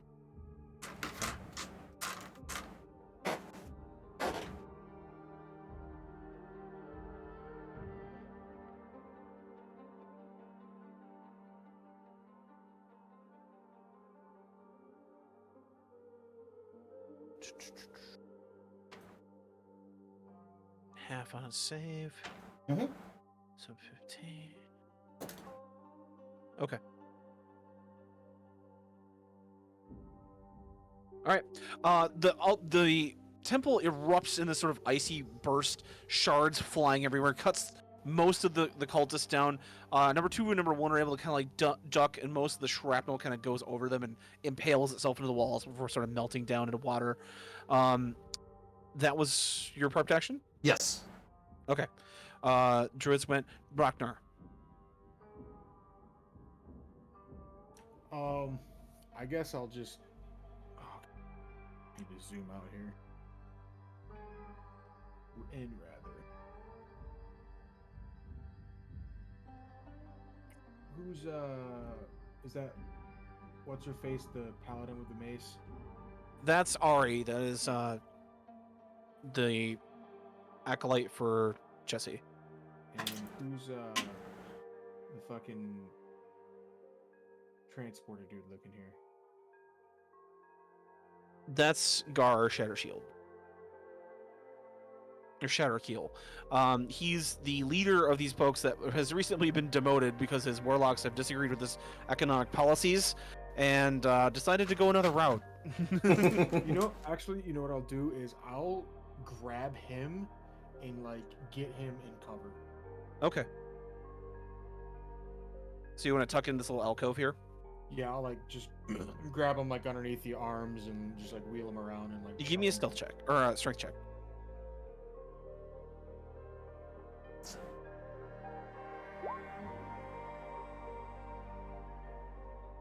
Six plus 5, 11. 11. I'll say you tug him here and he goes prone, but that's not too bad because he'll have cover against ranged attacks or disadvantage on people attacking him at range. So you pull him, but he kind of slips over, falls over, and not is able to get completely into cover. Anything else in your turn? No, that'll be it. Okay. After you, Micah.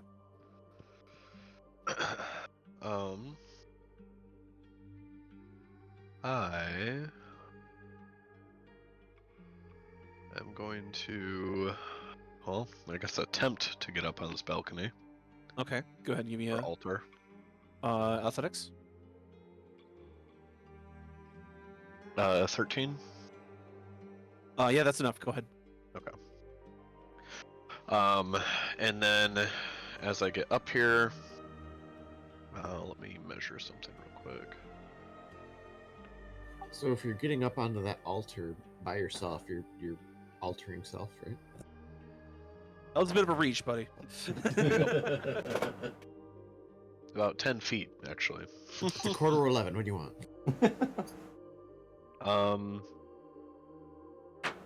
And this is a wall, right? Which one? Right here. Yeah, that's wall.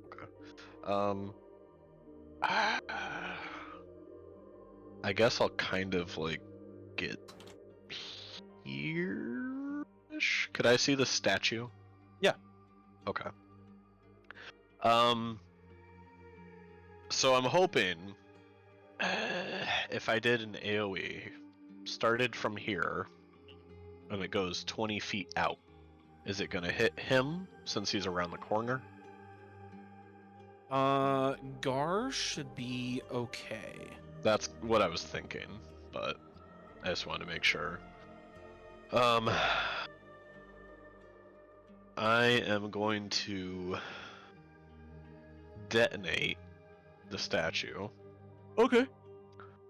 As long as it's medium or small. I'm guessing since it's in one square, it's of medium. that size. Yeah, it's a bust of this now that you know it's like a spiritual spirit creature. Which there's no check since it's just an object. It explodes and is instantly destroyed. In addition, each creature within 20 feet of it has to make a dex saving throw. Okay. Dex saves. And it has to beat. Let me find that. 18. Okay. So unfortunately, number 4 and number 1 made it, but 5 and 2 did not. Okay. So let me grab the d6s here.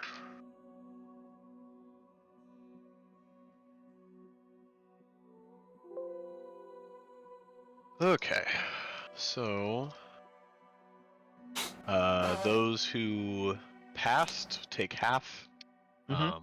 And then everybody takes 8d6 fire damage. Okay. So let me see here what that comes out to be.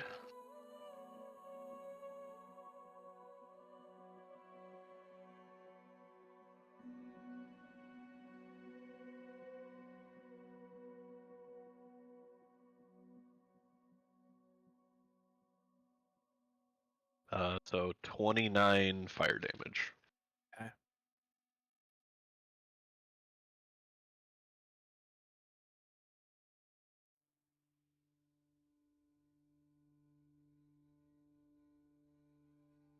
Okay, 29.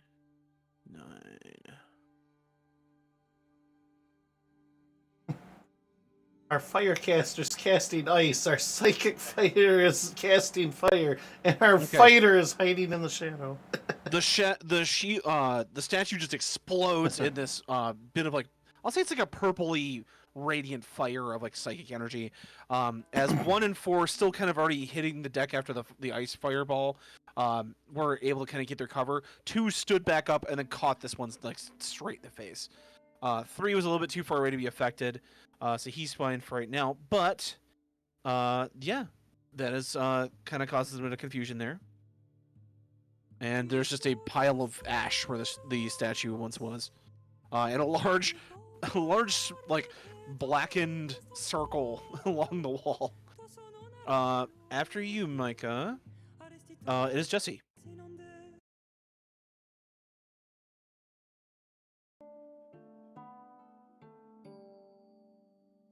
Okay.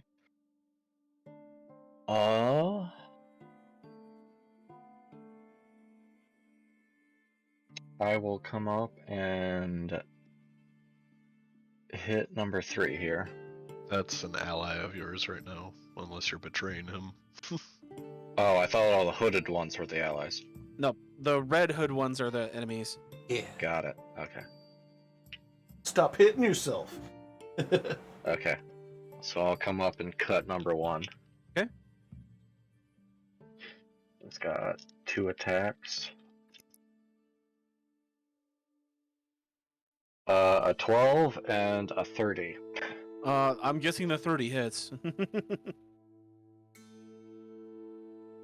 So that one hooded guy didn't blink one of his eyes, you know, a hoodwink. Piano Miner, you could really use your powers for good, you know that. I don't know, that one was kind of weak sauce. I think he's losing his touch. I think so. Sometimes it's good I need to push the button to talk. Apparently, from all your reactions, that was actually a good one. So, I mean, I guess if you want to take it that way, you can feel free to take it that way. Okay, Colin Robinson. I know you don't get that reference, Miner, but no, I don't. I do. Alright. He's fucking guy. Okay. Well, he's taking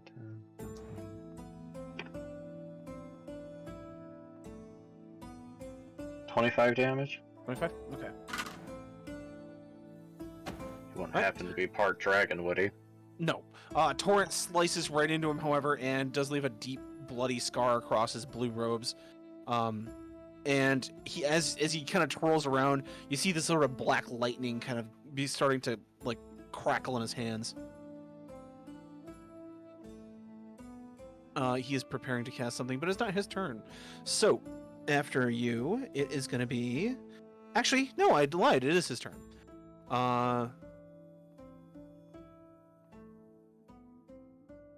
He's gonna make a melee spell attack against you, Jesse.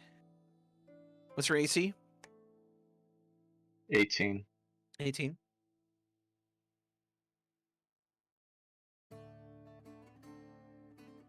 He swings and he reaches out with a black crackling hand of electricity and makes a grasp. And as you see, when it makes a grasp, like a phantom, almost vampiric hand grasps at you, but you're able to dodge it. And his sort of attack goes wide, and you hear him sort of snarl and growl with anger. The other two. Number 2 is going to back up behind the stairs here and crouch to get some cover. Number 4 is going to also back up. And number 5 is going to back up. Number 3 is going to move this way to kind of get some cover from this side of the room. He's going to shoot a spell at you.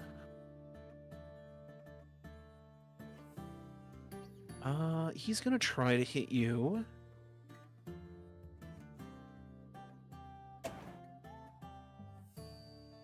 You know what? Fuck it. He's just going to go with his personal favorite. He's going to go with Eldritch Blast. Say that's the going to be line. an 18 and a 16. AC is 18. 18, so that one hits. Wow, two damage, please. As you're hit with the baby wimpy version of Eldritch Blast. Eldritch Blast. More like a flashlight is waving in your direction. 4 is going to. I have a response. Okay. I'm gonna point at him and do Hellish Rebuke. Okay. So 15 for that AC or that reflex, or reflex, for that dex save. you said what? 15? I got a 15 for that saving throw. Save is 18. Okay, so he does not make it. So he's taking 2d10 fire. Okay. 8. 8. As he is like he like kind of like has a laugh, like "Ha! I hit him." He just whoosh, this sort of like wave of fire like washes over him. Like, ah! And he just sort of starts patting himself out in the corner there. You just hear this. Those of you who can't see him just see a flash of blue fire and hear a scream. Like the Wilhelm scream. All right. This warlock is going to do something a little different. This warlock's not gonna suck. It changes ways. No more Eldritch Blast. No more Eldritch Blast.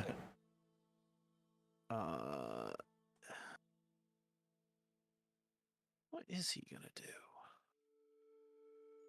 Now I want to draw a picture of like a chibi warlock being all like moe as fuck and just have it say Eldritch Blast. Warlock.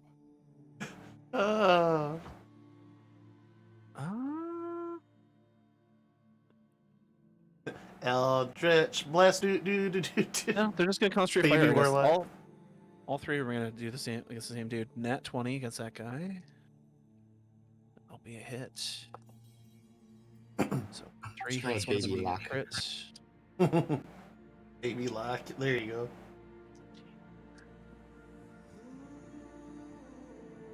Baby lock, pew pew pew pew pew pew. God, I think it's Netflix is actually giving that like a full-fledged show now.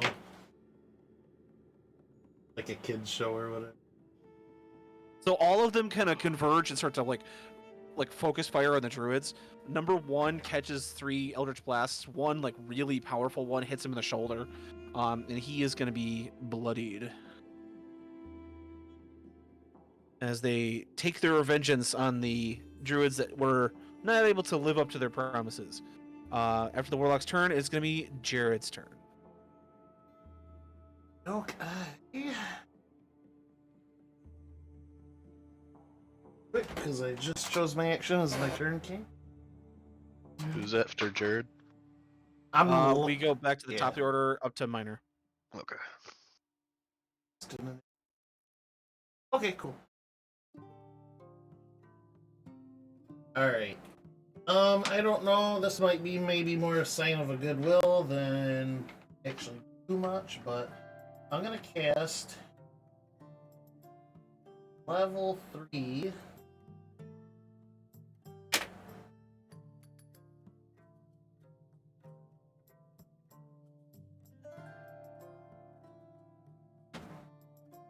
Aha, here we go. That's a level.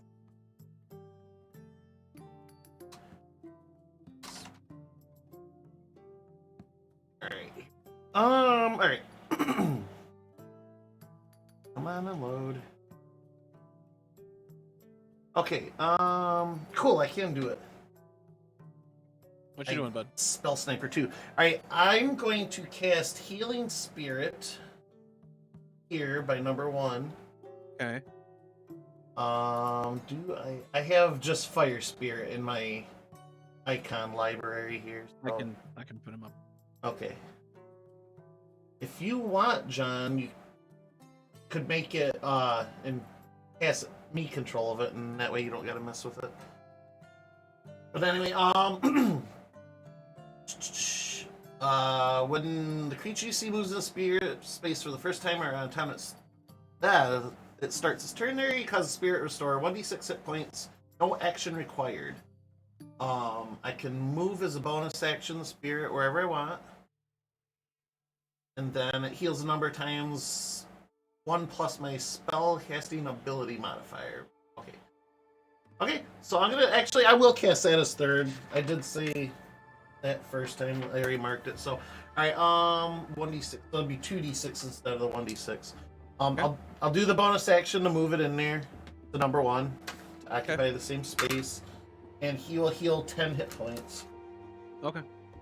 And then I'm going to move and kind of take cover myself. And that will be, I think, my turn. Okay, yep. Okay, yep. All right. You do that. He's healed. All right. After your turn, we go back to Minor. I'm guessing Rocknar is looking to get into the fight, right? Yeah, I'm gonna attack next turn. John, can I get from this angle around the statue? Can I hit one from that's in front of Jesse? Yeah. All right, let's try a shot here. I'm looking at the icon for the healing spirit, and I don't know if you guys know about Twitter getting into NFTs, but that's kind of what that looks like now with the border. 25 hits. Yeah, that's this dude. This is a public service announcement. Anyone watching this stream, don't get NFTs. Yeah, It's just a huge scam. Don't Yeah. even. I agree. Don't mess around. Don't fuck around and find out. Oops, that's not what I wanted to do. I mean, I do. I wanted to click the damage first. I was trying to read that and then hide it. Right? Excuse me. Yeah, it's 19 piercing. Okay. That's right. Oh, that didn't update. That should be a D10 from that one. Oh, I know what I did. Okay. Let me roll a D10 because I'm going to maneuvering strike. So, Jeremy, you can move. Was it half Half your speed without looking an opportunity to attack. Yeah, you can move half your speed right now if you want as a reaction. I have to do it right now. Yeah, it's gonna be your reaction. There we go. I'll give Jesse a hand smacking him next turn. Okay, you sort of snake around the corner there, Rocknar. Okay, so that was the superiority damage is actually 2. So I did 21 piercing damage to number 1 there. Okay. I'll switch my focus to way down here to number 4. Okay.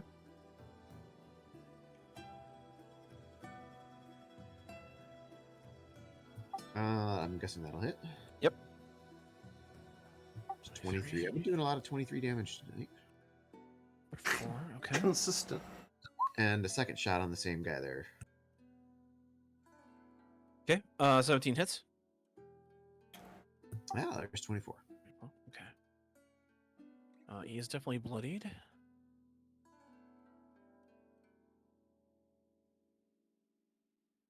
All right. Next up is going to be Baraka. Actually, no. Next up is also going to be the 3 Kreen. This guy's going to step forward and take a shot at. How tall are these stairs over here? 5 feet. And that has the spot here has no railing. It's just a little bit higher elevation than the rest of the stone around it. Give me a hit. Okay, I'm just wondering if I could bonus action dash. 3 Kreen is gonna pick off number 2 here, as he's starting to kind of crouch up behind him to blast at the druid number 1. The 3 Kreen is gonna launch an arrow, hit him in the upper shoulder. See it protrude through the front and just slumps over the stairs. After his turn, it's gonna be Varaka.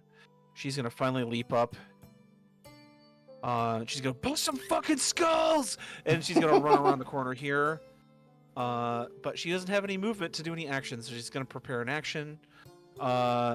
Ari is going to move here and drag Gar off to the side. Gar's turn. Gar's in shock right now. Gar's not gonna do anything. Same with the druids. The druids are going to try to just keep into cover here. Number 1 can heal an additional 7 damage for starting his turn in the healing spirits area. He does that. It's okay. He does it. He's no longer there. Okay, that's why I was curious. Okay, cool. All right. Jeremy. Essentially, Gar and the druids are out of combat at this point. They're Okay. Yeah. You're gonna smack the shit out of number 1 in front of you. Called number 1. Go ahead and roll it up.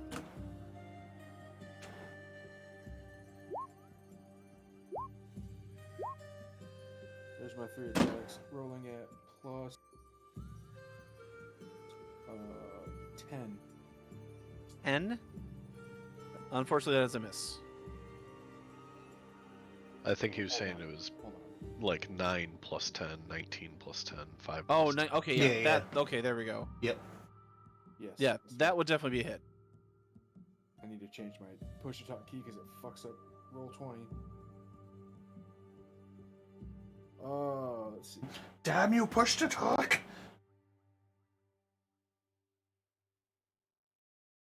How many hit, John? The 9 hit and the 19 hit. Okay.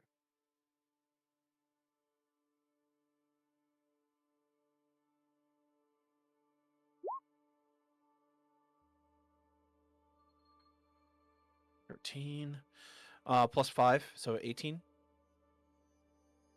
Or plus 10. Is that both of your attacks there, Jamie?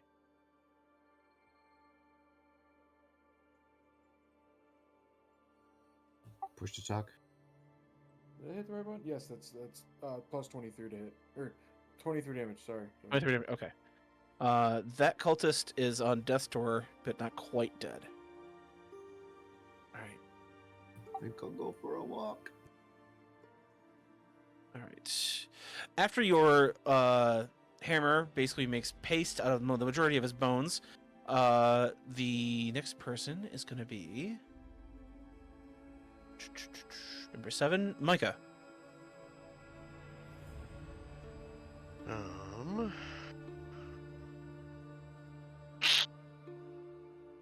Oh, the Skull Crushers are going to start to move forward too. Did somebody sit on a duck?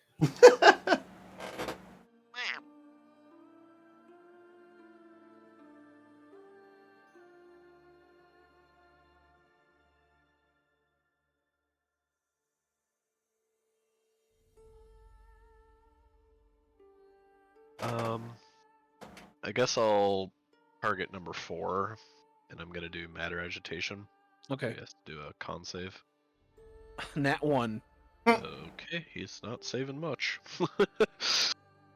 All right. And he's bloodied, if I'm seeing that right, right? Yes, he is bloodied. Okay.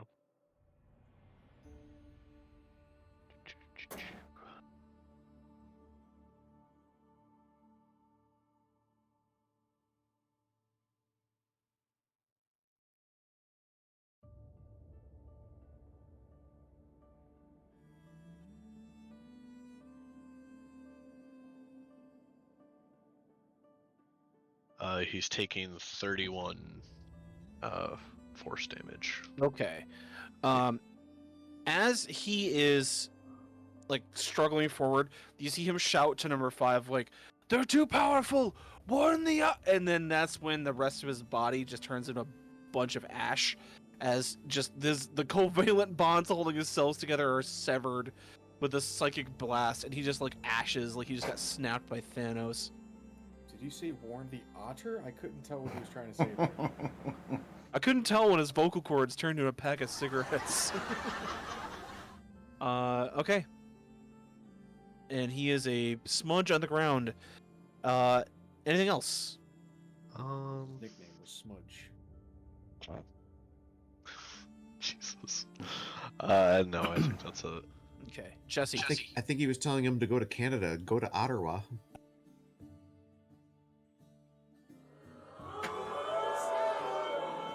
Well, that killed everyone. I do have a boo button that I just played for stream, so. Are they saying boo or boo worms? They're saying boo this time. Last time it was boo earns. Now it's just boo. I'll try to finish this guy off. Okay. Oh, got 20 and a natural 15. All right.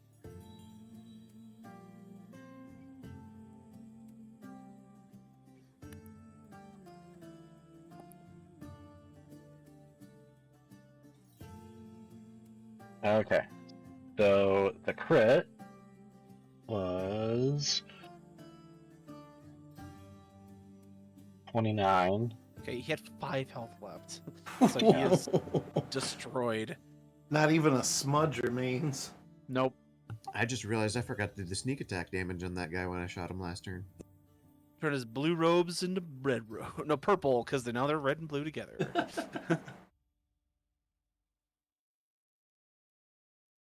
So you still have your movement and everything, Jesse. Anything else you'd like to do? Yeah, just move down there to support Ari. Okay. Oh, That's wait, no. actually a smart move. Or wait, no, that's not Ari. Which one's that? Braka?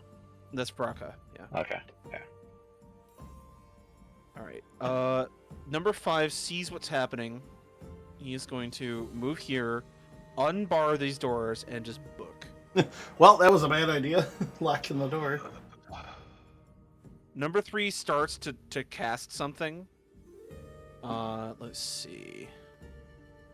Then thinks better of it. He's gonna change his mind and he's gonna do a vampiric touch on you, Jesse. Net 18s, that'd be 24. Yeah. So it's gonna be.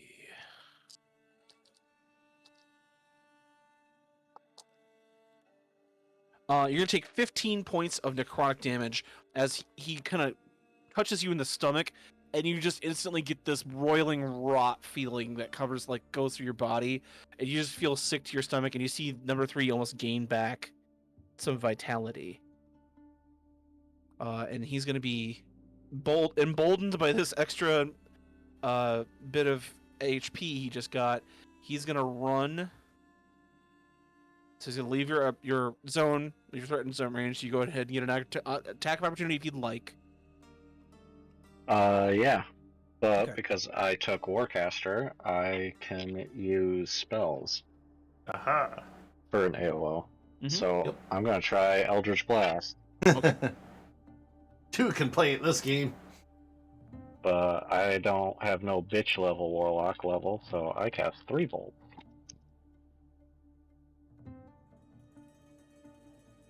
Lowest is a 16. 16. Okay. To hit, I think. Yeah. It's a hit. Yeah, that's a hit. Okay. Yep.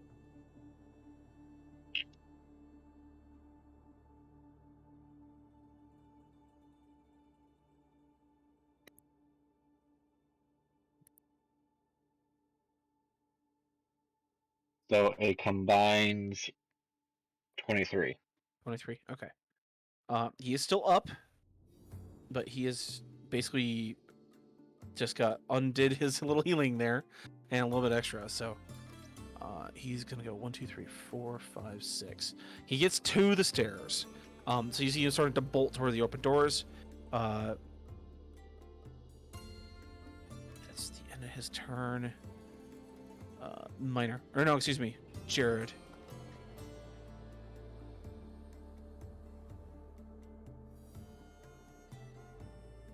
I'm going to cast Frost Bite at him.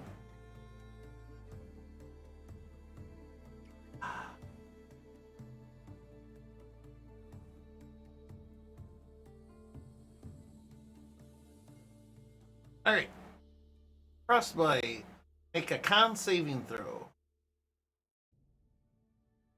Number 3. Yeah, number 3. Okay. Nat 1. Okay. Not rolling good tonight. Oh, sir. That's gonna be 14 ice damage. Okay. And disadvantage on next weapon attack roll. Okay. And as a bonus action, I would like to move about there. Okay. If you notice now, Jared, I have a healing spirit character for you now. You go ahead, just drag it onto the board. Let me refresh. I don't see it. It should be in the journal. Yeah. I'm gonna refresh real quick. But that'll be my turn if you want to go ahead and continue on. Okay. All right. Back to the top of the order. We have Minor. All right, Snafu's seen this guy run. He's going to steady aim to give himself advantage.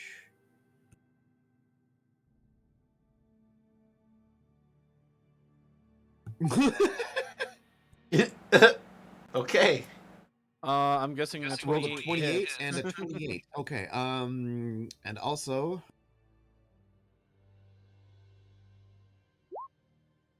Oh, I rolled 10 on that one.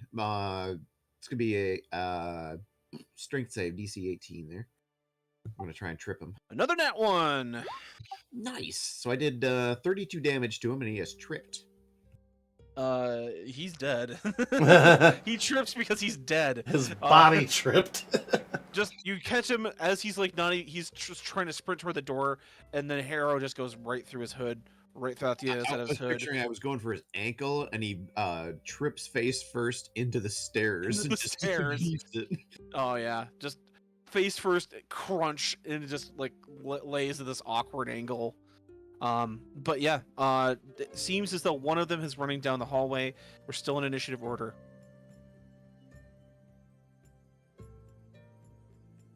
I will bonus move dash.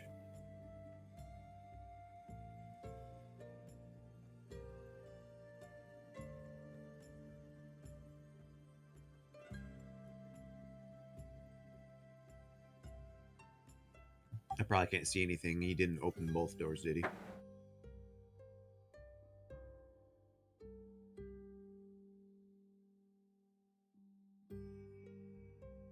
Getting to there, you can see a bit down, but not. It's like up a staircase too, so you see a little bit further down the hallway.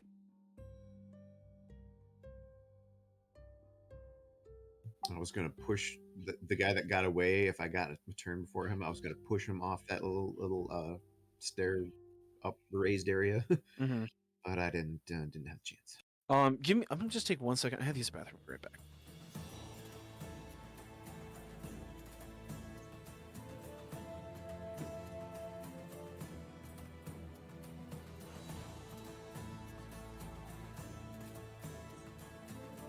All right, folks, we're going to take a quick 5-minute break for the stream. We'll be right back.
Welcome back, everybody. Thank you for your patience through that small bathroom break. Where did we go? Okay, so last character who went was Miner, who just put that arrow in the dude. Okay, so next up is going to be Varaka. She is going to kind of look around, see that that guy fled, and 1, 2, 3, 4, 5, 6. 1, 2, 3, 4, 5. He's gonna kind of like run off after him. You just hear her go ah, and then just like the and it travels in distance as she goes down the hallway. Ari kind of like looks at you. I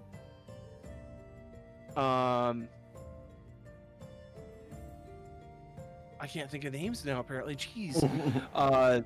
Jesse, she kind of looks at you, looks at Gar, and just is like kind of like motions for like if you want to go, she's got this taken care of. Okay. Jeremy, it is your turn.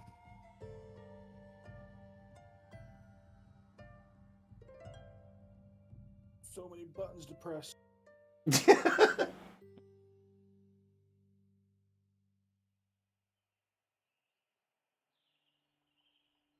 What's this 2 next to Jared? This with a snail on it? That's one of the druids. Yep. They're all like passive right now. Oh, we're not attacking anymore? No. They're neutral, so to speak, right now. There's a dude that ran down the hallway that we're kind of pursuing. Up the stairs and down the hall, yeah. Every time I touch Alt, it like fucks up my screen.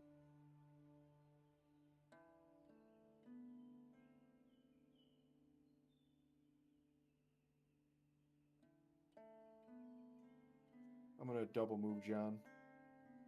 Okay. Oh, thank God I found it. Cool.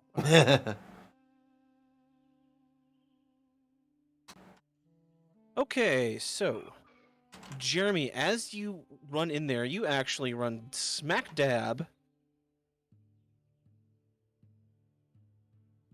into the guy you're chasing.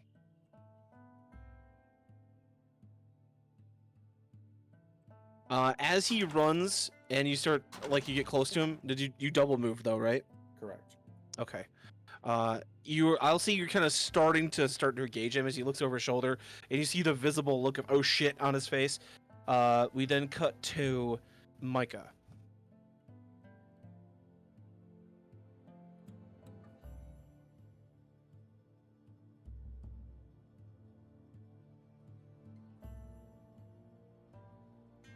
Apparently, I muted myself. Mhm. I guess I'll double move as well. Okay. 6, 8, 10. I can get right there. Well, if I run, I can move 3 times speed, right? No, dashing. That's essentially what running is now. It's just dashing is Okay, taking this gotcha. development action. Okay. Yeah, that's all. Okay. After Micah, we then go to Jesse.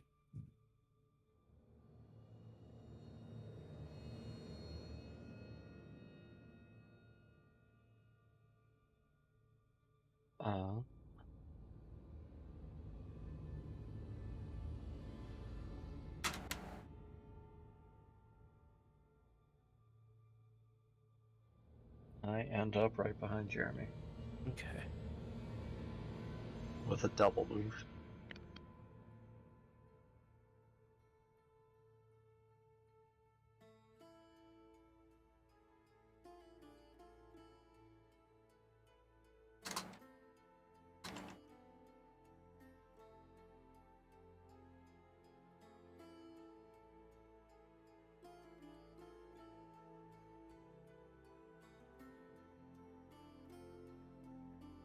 Okay. I just had to reorder something because as you guys enter that hallway, you hear an almost ear-splitting buzz coming from down this part of the hallway.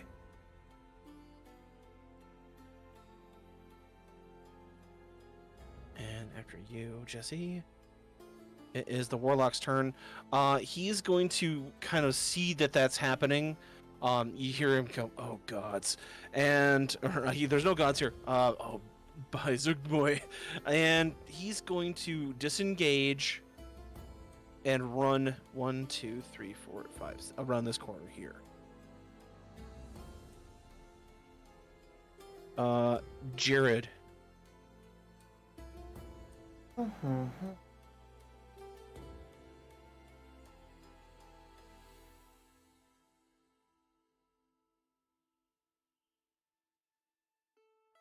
Oh, the Skull Crushers are also forming a defensive perimeter here.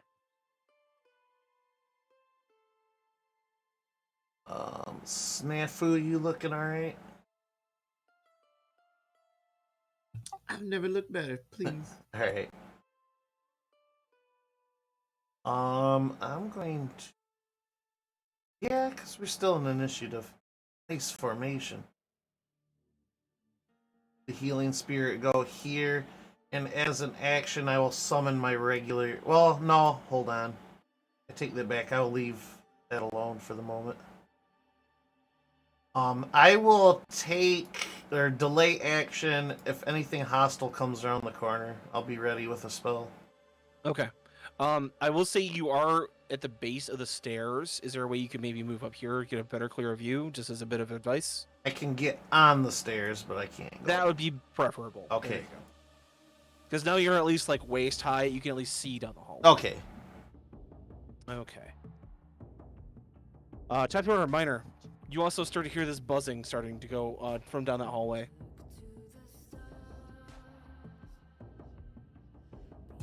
Well, everyone's moving that way, so I guess I'll head that way too. Head towards my doom with the buzzing noise.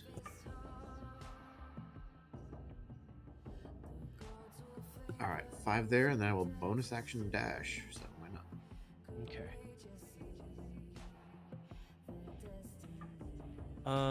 Skull Crushers are 5. RA's 3. Baraka's 2. Baraka is going to charge past here. 1, 2, 3, 4, 5, 6. I assume the sound's still straight ahead, not to the right, correct? It's coming from this direction. Oh, it is? Yes.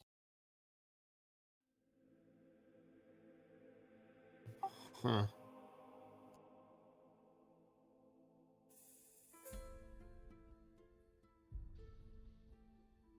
But it was a buzzing sound. It was a buzzing sound, and it's almost like a some sort of... it's almost like a buzzsaw because it's like zzz, like a thing, and then it starts to whine.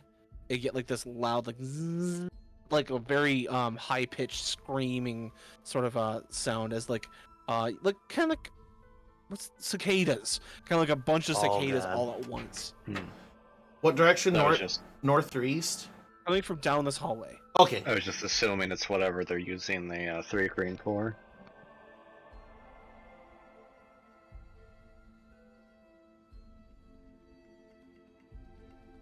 They're using them as spies. Get it? They're bugs. You said what? Did you guys hear me? Oh, I heard you. I said they're bugs. I'm hitting the boo button. Okay. As you cross that corner, or as you cross that corner, Minor, you see from the wall. This is not the size of the thing; it's a representation of a single one of the swarm. A swarm of grayish purple insects burst through the wall, through cracks, and just this high-pitched scream starts to emit from the chittering storm of these insects. As they come out, you also, Micah, get just this psychic, burdenous howl kind of coming over your body as this creature is, even though it's a insect, is emitting some sort of psychic sort of attack as well. Let's see, what do I want to do? How much movement does this thing have? So it's like a swarm.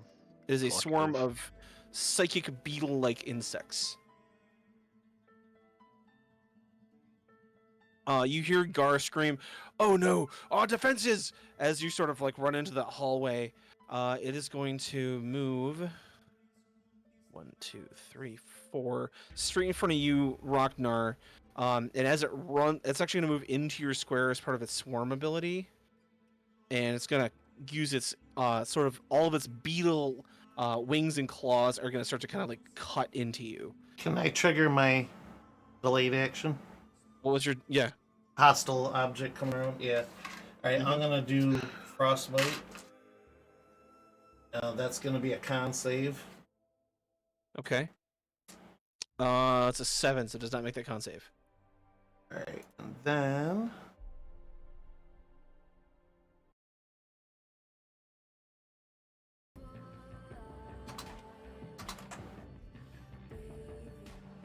And Frostbite is going to do.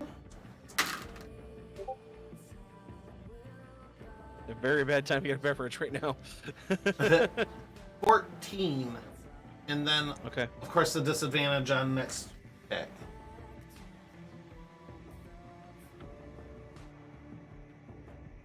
Okay. That'll be the attack. Well, you just saved Rocknar's life because that was going to be a crit. And And as the frost sort of recoils back, it is going to make a second attack with its multi-attack here. It's going to be a normal hit.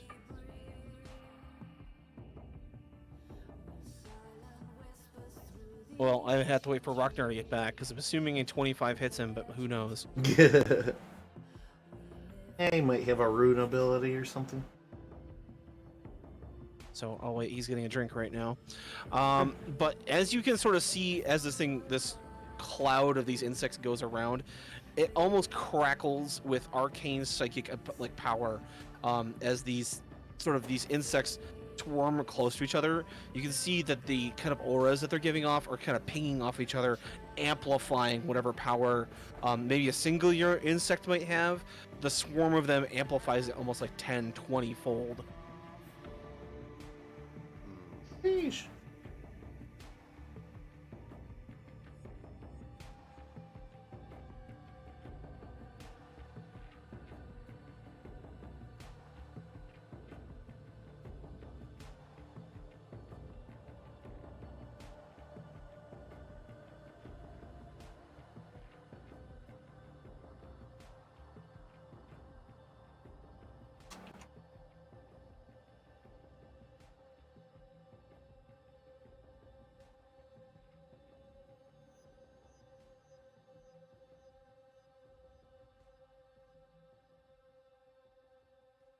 Waiting for Ragnar to get back so I can deal damage to him, possibly. Cuckoo!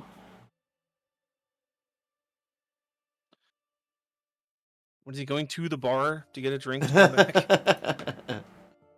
Starting to wonder. All right. Anyway, we'll skip that. So he might possibly be hit with damage. Okay. After this turn, it is the Skull Crushers. They hear this and they kind of pull back a little. The Druid is going to step forward. Gar's going to step forward. Okay. He says, Ragnar, does a 25 hit your AC? That's actually, yes, it does, barely. It does. Okay. By the way, you're welcome, Jeremy. The first attack was going to be a crit, but he maybe get disadvantage and turn into a 4. All right. Jeremy, as this swarm of these stinging insects engulfs you, you're going to take 8 points of slashing damage, but give me an intelligence saving throw.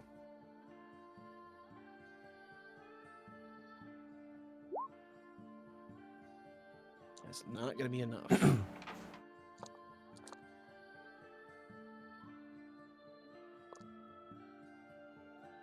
As the swarm kind of it comes over your body, your ears are just filled with this psionic scream.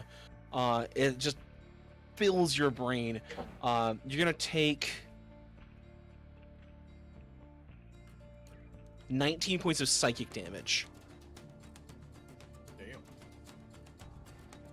and the swarm is just persisting in this cloud that cuts off the hallway. The druid runs forward and says, "We placed a swarm of screamer beetles in the wall. It was supposed to keep any intruders at bay without one of our druids being an escort. I don't. We'll have to help and stop it." And he starts to move forward. That's all he can do on this turn, however. Okay. We then cut to Micah. Or, I'm sorry. Excuse me. I skipped you, Jeremy. It is your turn. Jeremy, then Micah. Can I move to get on the backside of it, John?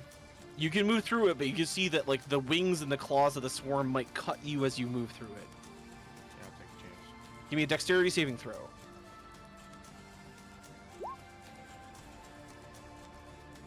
Probably not. You rolled a 5. A 7 Okay. total. 7 total. Okay, you do make it through, but you do get cut up a bit. You're gonna take 9 points of slashing damage.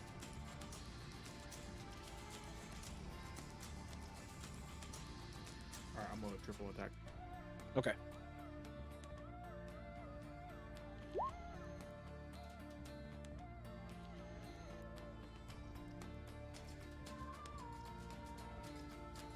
Wait, what? Hmm. Oh, I forgot to put the slide.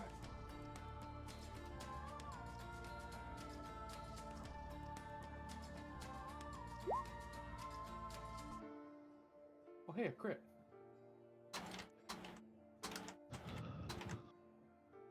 Alright, I gotta change my alt key because I can't pay attention to what's going on here. Hold on one second.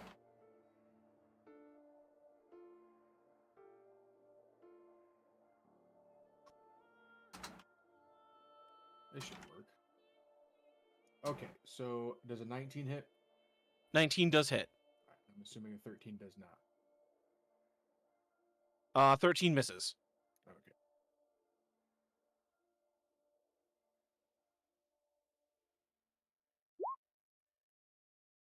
Oh, damage. A 4 and an 8, and then the one of them's a crit. We'll do the 8's the crit because it's the second one. And then add, so 4, 16, 20, plus 10, 30 damage. 30 damage. Okay. As you swing wildly, you kind of take the flat of your hammer and slam it against the wall, and just this splash of teal blue goo from like the innards of these like psionic bugs like kind of coats the end of your hammer, and you get a good number of them, but they're still pretty thick. The swarm kind of still building up. Anything else? That is all. Okay. Swinging away at that, then we go to Micah. I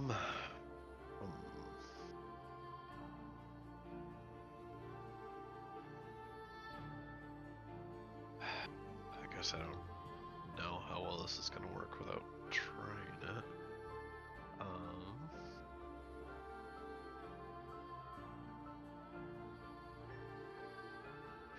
I guess I'll just try doing matter agitation on it. Okay. It's just a con saving throw. It does fail the con saving throw, makes it 14. Okay.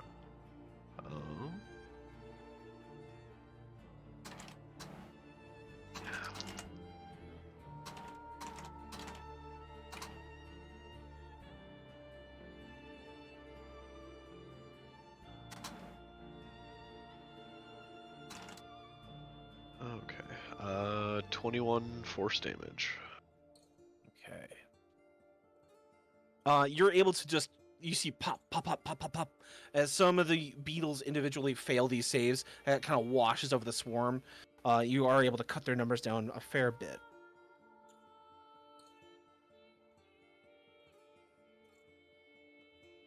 Okay.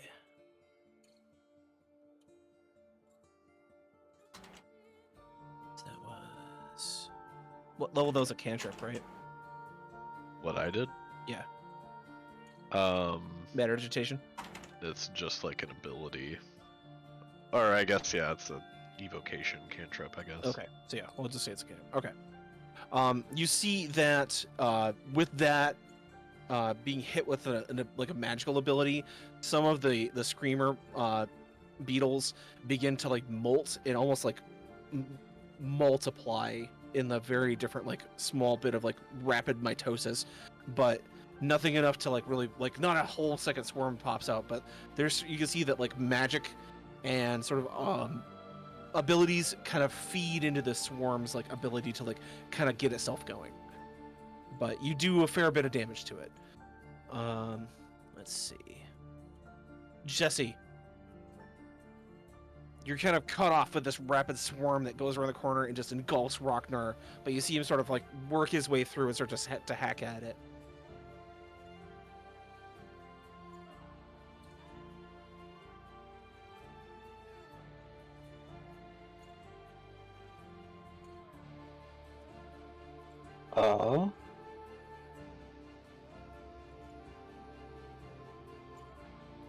So are we trying to kill it or get past it?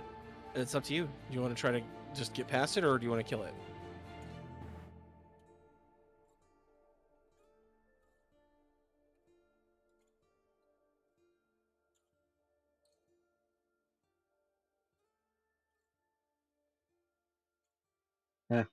I'll put Shield of Faith on Ragnar. So his Okay. AC is a +2. Okay.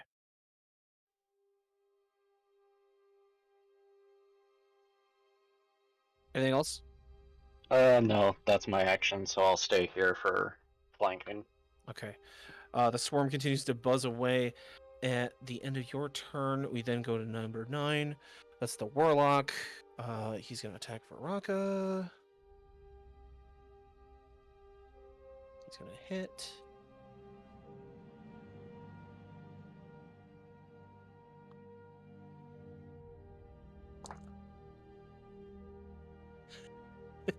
You hear a loud like almost like a bug zapper going off like a, and this flash of black like arcane power kind of flashes on the corner miner, and you see for a second like the outline of Varaka like kind of like her body seizing up with electricity, and then after like this is over, she says, "Oh, now you're fucking dead," as she like starts to like rip her axe. End of his turn. It is gonna be your turn. What about Jared? Oh, Jared, sorry, you're at number 10. What about Jared? She'll nod at the druid and follow. Just whisper, "I'll follow your lead." I'll delay my action to follow his lead. He doesn't have an initiative slot, so we'll just have him go on this turn. Okay. He's gonna walk forward, and he's gonna try to commune with nature and do a persuasion check to calm the swarm.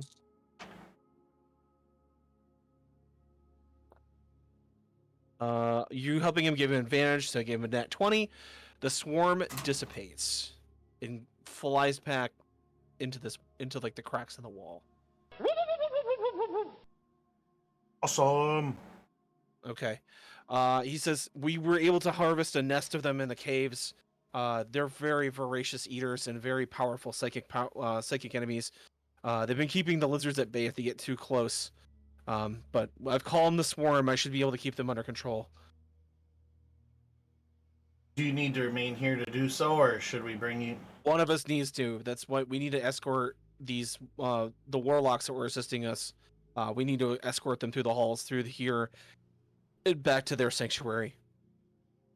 Would you be able to convince your patriarchs to assist us should any more of these attack us? What do you? I don't understand their question. Do you want right. the other druids? Yeah, the other druids. Yeah. We're absolutely gonna help you out. Okay, These bastards betrayed us by trying to kill Gar. We are your allies now. She nods. This is good. Thank you.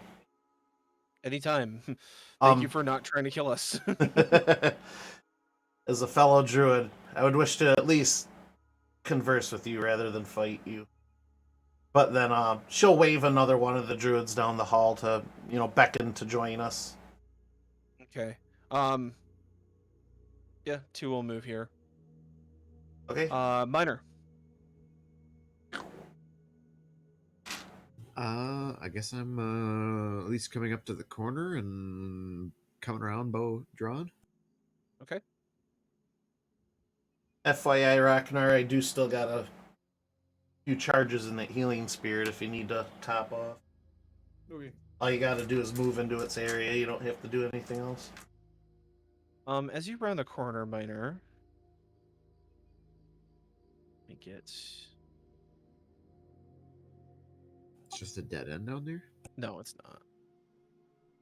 I had a thing. You guys were supposed to emerge from that from a different area.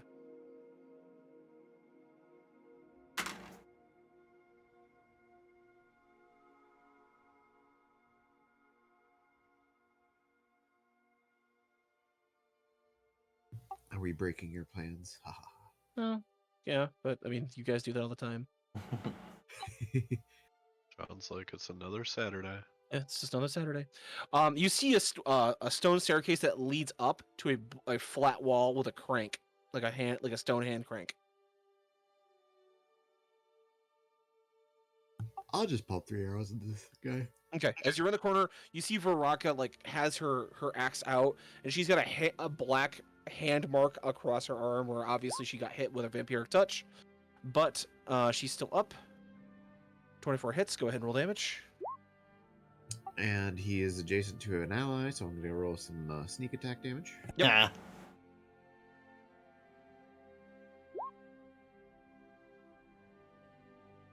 Alright, so there's 28 for the first attack. Okay. Oh shoot, I don't have advantage here, do I? Or vantage point. You don't, so it's that just would've be been negative -3. Yeah, -3 on with damage and that attack. I'm sure it still would have hit. So. Well, remember the bonus is just to attack. Oh, okay.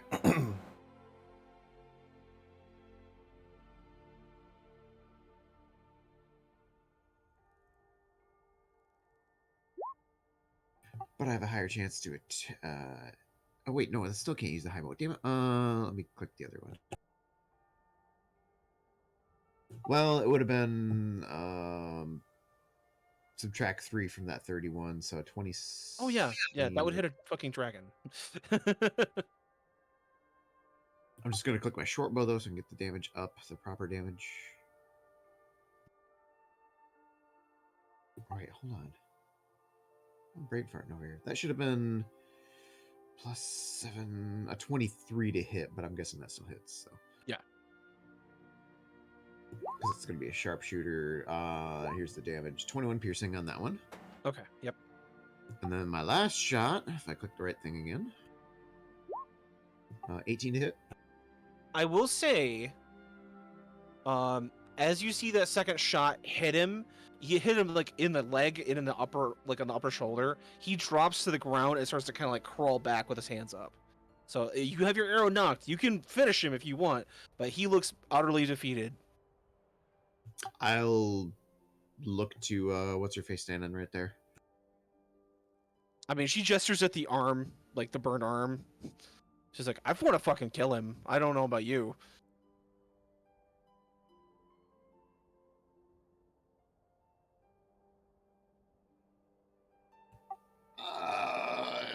Hold, I guess. I see they're clearing up that bug thing, so. Okay. After that, it's gonna go to Veraka's turn. She looks to you. She's like, "Fuck it," and she just takes the flat of her axe and just bashes him in the head and knocks him out. So he's not dead. He's just knocked out. I certainly sympathize with her because I was like ready to release the arrow too. I'm like, better. You see her drag him out here, kind of in the hallway, and just sort of dumps him down. Like, we got a hostage. As that is her turn, we're gonna go to Jeremy. Actually, we'll cut initiative order. You know that there's a thing ahead, obviously where more enemies are, but they are not alerted as of yet. So I guess we'll drop out of initiative order. Jeremy, go ahead and eat up that spirit for 23 health. Got it. And it is down. And Veraka's gonna drag this dude into the main chamber here. And just sort of throw him down, and then all of her skull crushers are gonna kind of make sure he doesn't try anything.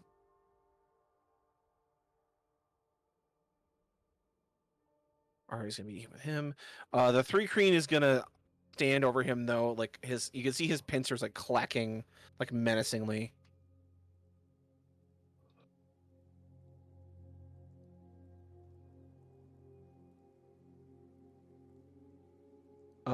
As you guys are kind of pulling out of combat here, Gar is gonna walk up to you, Jesse. If you're are you gonna come back in here, or are you gonna proceed down the hallway? Yeah, I'll come back. Okay. The druids are gonna stand here, Jared, and say the swarm should be fine. Just as if one of you wants to go back out into the hallway, we'll have to escort you. I'll kind of pop over with Jesse too.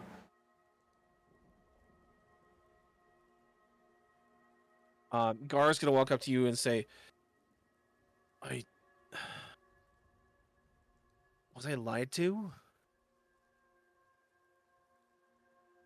You said wouldn't be came the from- first. You said you came from Alhydra? Yes. I was born of Athos. Traveled the multiverse for a time, and she has summoned me back. He kind of looks at Ari and says, what you said about the water spirits of Athos is true. We have a water spirit in the Great Lake, the last lake, to the far north, beyond the mountain ranges, beyond the jungles, in the great flats. She speaks to us. She gives us our power, but she's been silent for the past few months.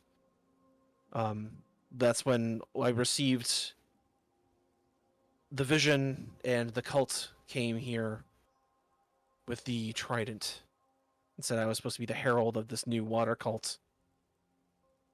And I think I just wanted it so bad that even though I couldn't listen to this spirit, this Alhydra, this primordial, I think I made myself believe I did. And I was blessed with this arm, but this is basically the only blessing I've gotten since receiving this trident.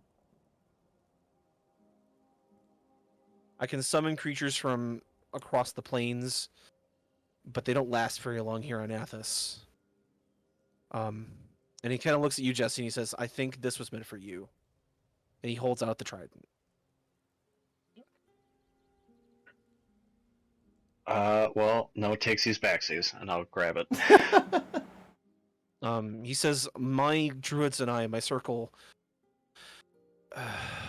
we don't have anywhere to make the journey back to the lake. The last lake would be one of failure. And I think a lot of us would probably just disperse. So I can't promise to follow Euro Hydra. She didn't grant me the powers that I can use to help Athos. But I think if I was to pick a lesser evil between whatever tricked me into coming here with my people and you at least seem like you have Athos's best interests in mind. So you have the support of my coven, my circle. John, Yes. could I roll maybe insight? Would it be... Does any of this make sense as a druid to me? Like, are they kind of false followers, or are they legit druids who kind of fell off the path? You give me an insight. Okay.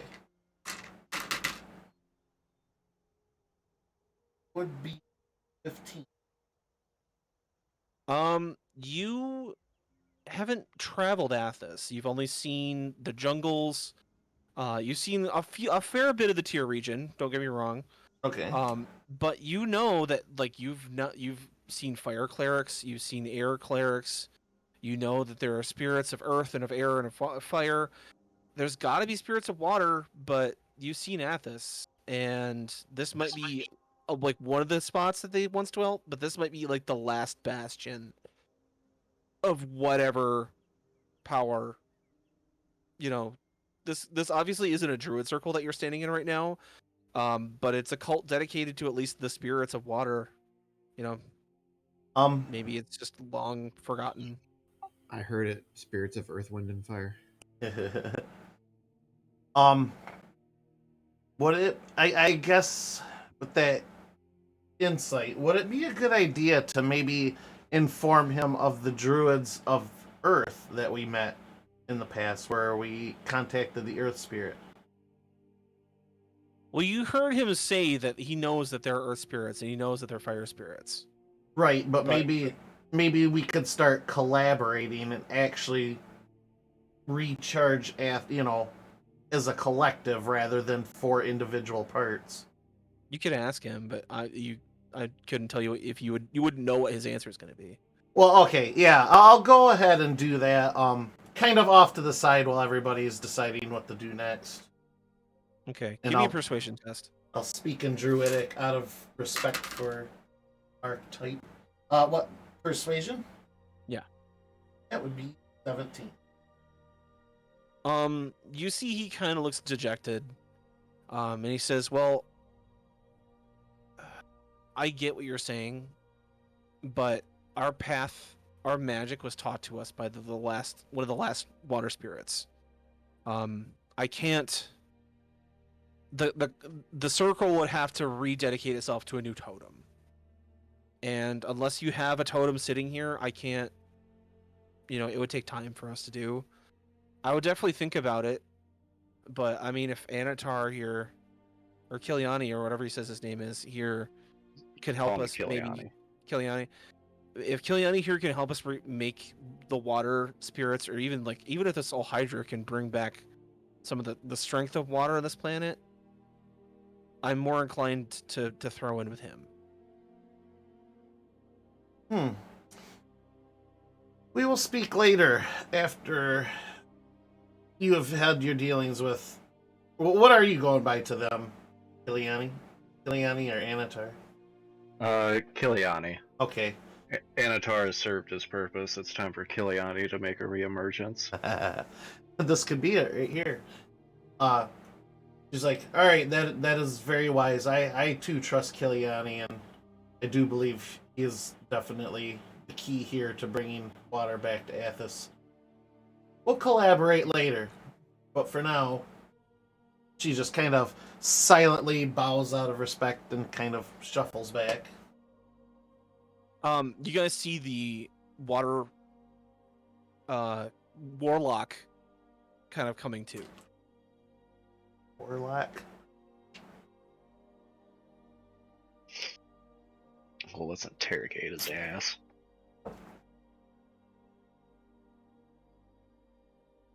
As he has his hands kind of bound behind his back, the Three Crane immediately has one of his daggers into his next to his throat, and he says, "You human, the other humans, the shamans of their people, they are not threatening to me and my tribe anymore. But you," and he pushes the dagger a little bit closer, "I saw your kind evaporate, eviscerate, exterminate my kind." And the warlock is kind of like snarling, but obviously like a bead of sweat falling down the side of his head. He steps aside. He looks at the Three Korean looks at you, and he says, "This one helped take my people and slaves. Question him if you will, but his life is mine." Sounds good. Deal. Your chair is so squeaky that it sounded like you were like, "Deal." Massive fart afterwards. Damn, that's pretty good if it's picking that up. How about the rest of you? You gotta see this guy come too. The Three Queen does step aside, but he has got his giant mantis eyes trained on that cultist.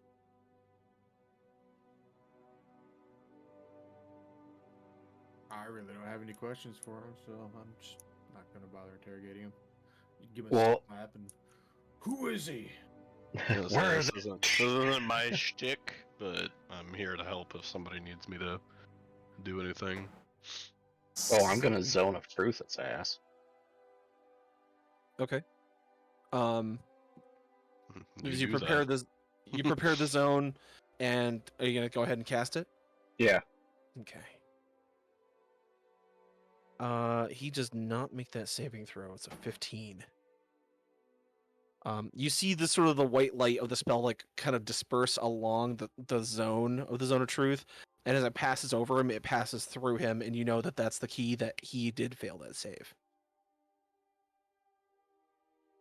I want to know what the 3 Kreen were being used for. You recite the magic words, ravioli, ravioli, give me the formuoli. Give me the formula. I was gonna Those are say, some powerful magic words. skedaddle, skedaddle. Your wand is a noodle. As he starts to sort of try to speak, you can see that he's got a sense of confusion on his face. He says, "The 3 Kreen were supposed to be used as shields, given to the lizard folk as sacrifice if we were discovered." You see like the knuckles like tighten on the hunter's like dagger as he says that. They are serving us now in the Northern Passage, but they are nothing but pawns, bargaining chips to be used.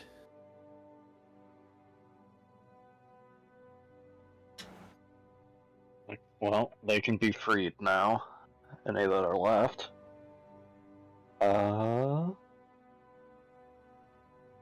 What was the name of this demon thing they were following again? They said it was Zuktmoy, but you can tell that was that's not true. That cannot be true. Okay. I'll say, how did you come by the name of Zuktmoy? How did you come to be a follower of Zuktmoy? The name Zuktmoy was told to us By in a who? vision by the creature known as Shivarm. The true power, the elemental eye. Yeah, it told you to come here. It said that we must gather the tribe of water worshippers to the north. That one of theirs would be a fitting... And he's trying to fight the words, a fitting pawn to be used as the head of the water cult. Easily controlled. He kind of looks at him. His faith is his weakness. And obviously, it has consumed him enough to trust you.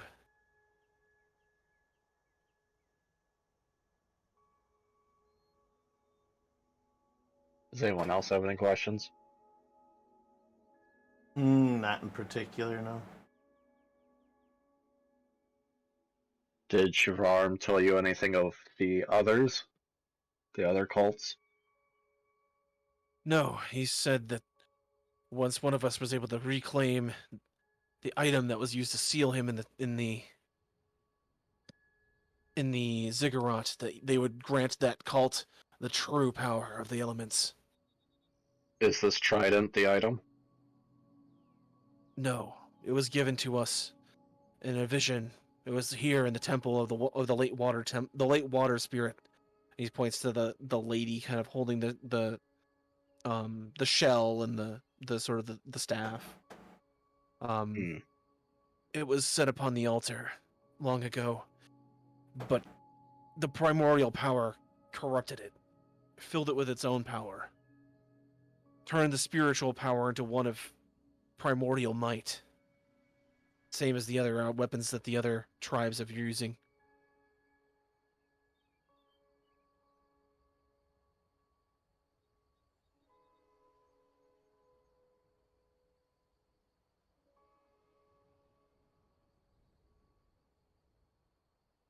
There are more of those? For the other tribes? Yes. Ogremuk has corrupted the pick of the Earth Tribe. Vanifer wields the flame spark of the old flame spirits. Now it is Imix's tool of destruction. The Wind Tribe has the lightning spear, and we have the water trident. Out of character, what was the wind tribe thing? I'm like frantically writing this down. The lightning spear. Lightnings.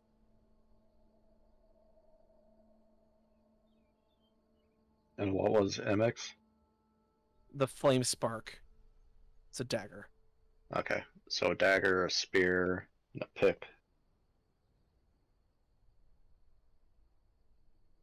And the water one is a staff. It's the trident that you're holding in your hand. He motions to the Oh. trident. I asked if it was. I thought he said no, it wasn't the trident. No, you asked him if the item that was sealing the shiv arm of the temple was the trident, and he said no. Oh, okay, got it.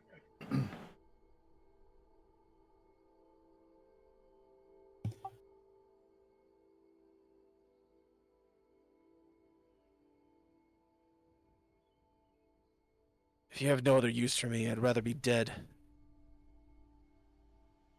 I'm gonna look at the three crane and suggest, how about you free our people and pay him as tribute to the lizard folk?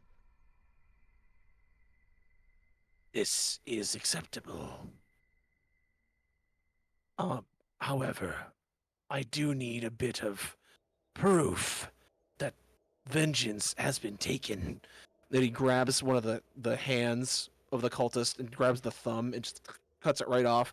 And the cultist like howls in pain, and then the three green just holds up the thumb, like kind of like looks at it intently and tucks it in a pocket.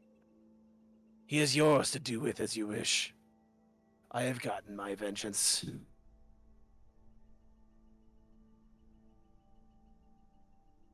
Varaka is gonna kind of nod, and she's gonna throw him kind of in this pew here, and she'll tell the skull crushers to guard him if he moves, just break his legs. Yeah.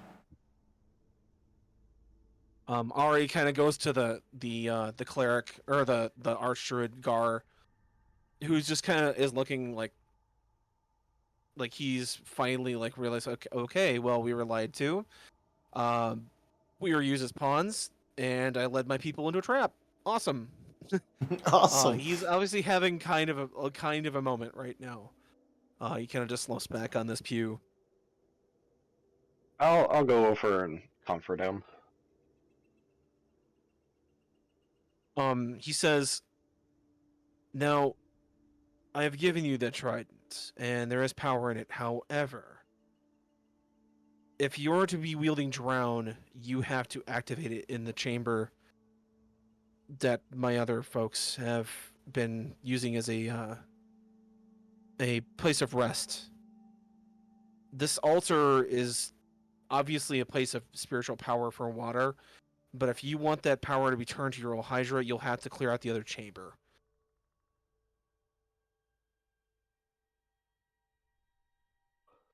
Ah, yes, murder.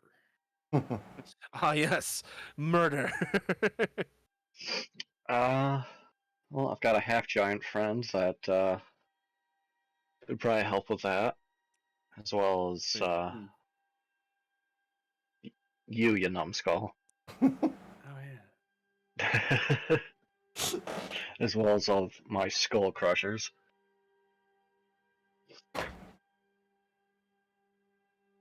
I'll just tell them a lot of people in this world are lied to and pay tribute to false deities and prophets. Like, look at all the frickin' sorcerer kings, for instance. They ruined the world and everybody worships them. That's the sort of thing Al Hydra wants to fix.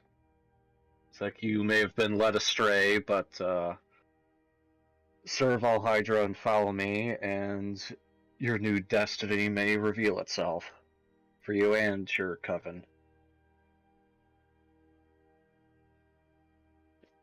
He kind of nods. He says, "Well, I would never thought I'd throw myself in with a primordial worshiper, but it seems my options are limited, and you at least have some of the best interests here for Athos. I feel like I'm making a deal with the devil, but I don't really have any other choice. That he holds out his hand. His hand or his claw? His hand. Actual hand. I will shake his hand. Okay. And with that, you are now allied with Gar Shatterkeel. He is a archdruid. He's going to be kind of the priest of these people. And he is now an ally instead of just being killed. That's good. I thought you were just going to murder this guy. Pareto will If he poke. didn't... Oh, full disclosure. still young, If he didn't bend the knee, I was going to. How am I not surprised? If that conversation went south, I was just gonna start slaughtering them until they started You guys falling in line. you had so many above 20 persuasions. It's just like I can either die a failure or I can try to maybe salvage something out of this situation. So Mm-hmm. Well, good. Now that I actually have water people, the cult can begin. well, with that, would you like to continue tonight to maybe get the other chamber done, or do you want to do that next time we play? Because it is about 12 right now. Let's do that next time. I vote. Besides, you guys will have to escape from the upper levels somehow with these people. They have it trapped here for a couple weeks, so, or about a week. So, Pareta's gonna remove the cloak and hand it to Kiliani, and this is a gesture. This will serve you better than it will me, and kind of revealing her true self as well. But anyway, True colors. yeah. ew, she's an elf. Gross. She's one of them knife ears. Fire! Ugh. Brody. Why? But yeah. So with that, we'll cut to next time. So you have drown, the elemental weapon of water, but it is not activated yet. So it's just a scimitar, or not a scimitar. It's just a trident. Trident. Yeah. That's fine. But yeah. You also have this sort of sanctum in here with one of the two busts is now destroyed. So it's a little battle hardened. I can kind of describe the room a little bit too. There is a large mural on the south wall depicting a green Athos in a vast ocean from before the fall of the planet itself. And this pool to the far west serves a purpose, but you're not sure. It's got religious or spiritual type of power kind of like emanating from it, but it's very weak. So maybe once you activate Drown, you'll have full access to the powers kind of available at this node. Mm. So also you have discovered the Node of Water. The Node of Water is at Marsh Deep Keep. Okay. Yeah, I was thinking this place would be a good spot as like a base of operations in the region. So we've basically found 2 of the 4. What would you call them? Elemental holy sites, I guess. Well, you found one. This is the water one. The earth one is somewhere. The wind Oh, one is okay. somewhere, and the fire one is in another place. Oh, okay. I thought we found the earth one when we communed with the spirit. All right. Well, I mean, you found a spiritual guardian of Earth, but not the Okay, Roger. one here. Like an avatar or something of it. Yeah. Okay. All right. Well then, I guess in that case, I'm gonna go ahead and call the stream for the night. I'll go ahead and I will give you guys 10 XP for tonight's adventure. For allying with Gar and making your way through the swamps. Not gonna lie, I was gonna throw some nasty trolls at you had you fucked up, but you didn't. So good, no trolls. And yeah, we can meet next time. It probably won't be for a week or so because I know Jared's got plans. Mm-hmm. I've got work, but if we play remotely again, I might be able to just run it after I get out of work because I don't want to drive anywhere. Like the following So- weekend. Yeah, it's up to you guys. That's absolutely. Should work for me. That's absolutely fine. I'm more about being able to play, not how we play. So Okay. If So I that- guess yeah. what we can do remote next time as well. I'll be kind of tired, but it'll be fine. So at least we're giving you Uh, 2 weeks of prep time, so yeah. that might help hopefully. So, but Well, all I right, mean, I Yeah. have we have 2 floors left of this place, but we'll figure it out. So nice. okay. Alrighty, so yeah, we won't be meeting for D&D next week, but possibly the following weekend. And my stream schedule next week's going to be kind of all over the place because I am going to Detroit for a fun hockey game weekend. So, but yeah, thanks for tuning in, everybody. We'll see y'all next time. Have a great weekend, everybody. Say goodbye, everybody. Goodbye, everybody. Bye, everybody. All right, have a great weekend, everybody.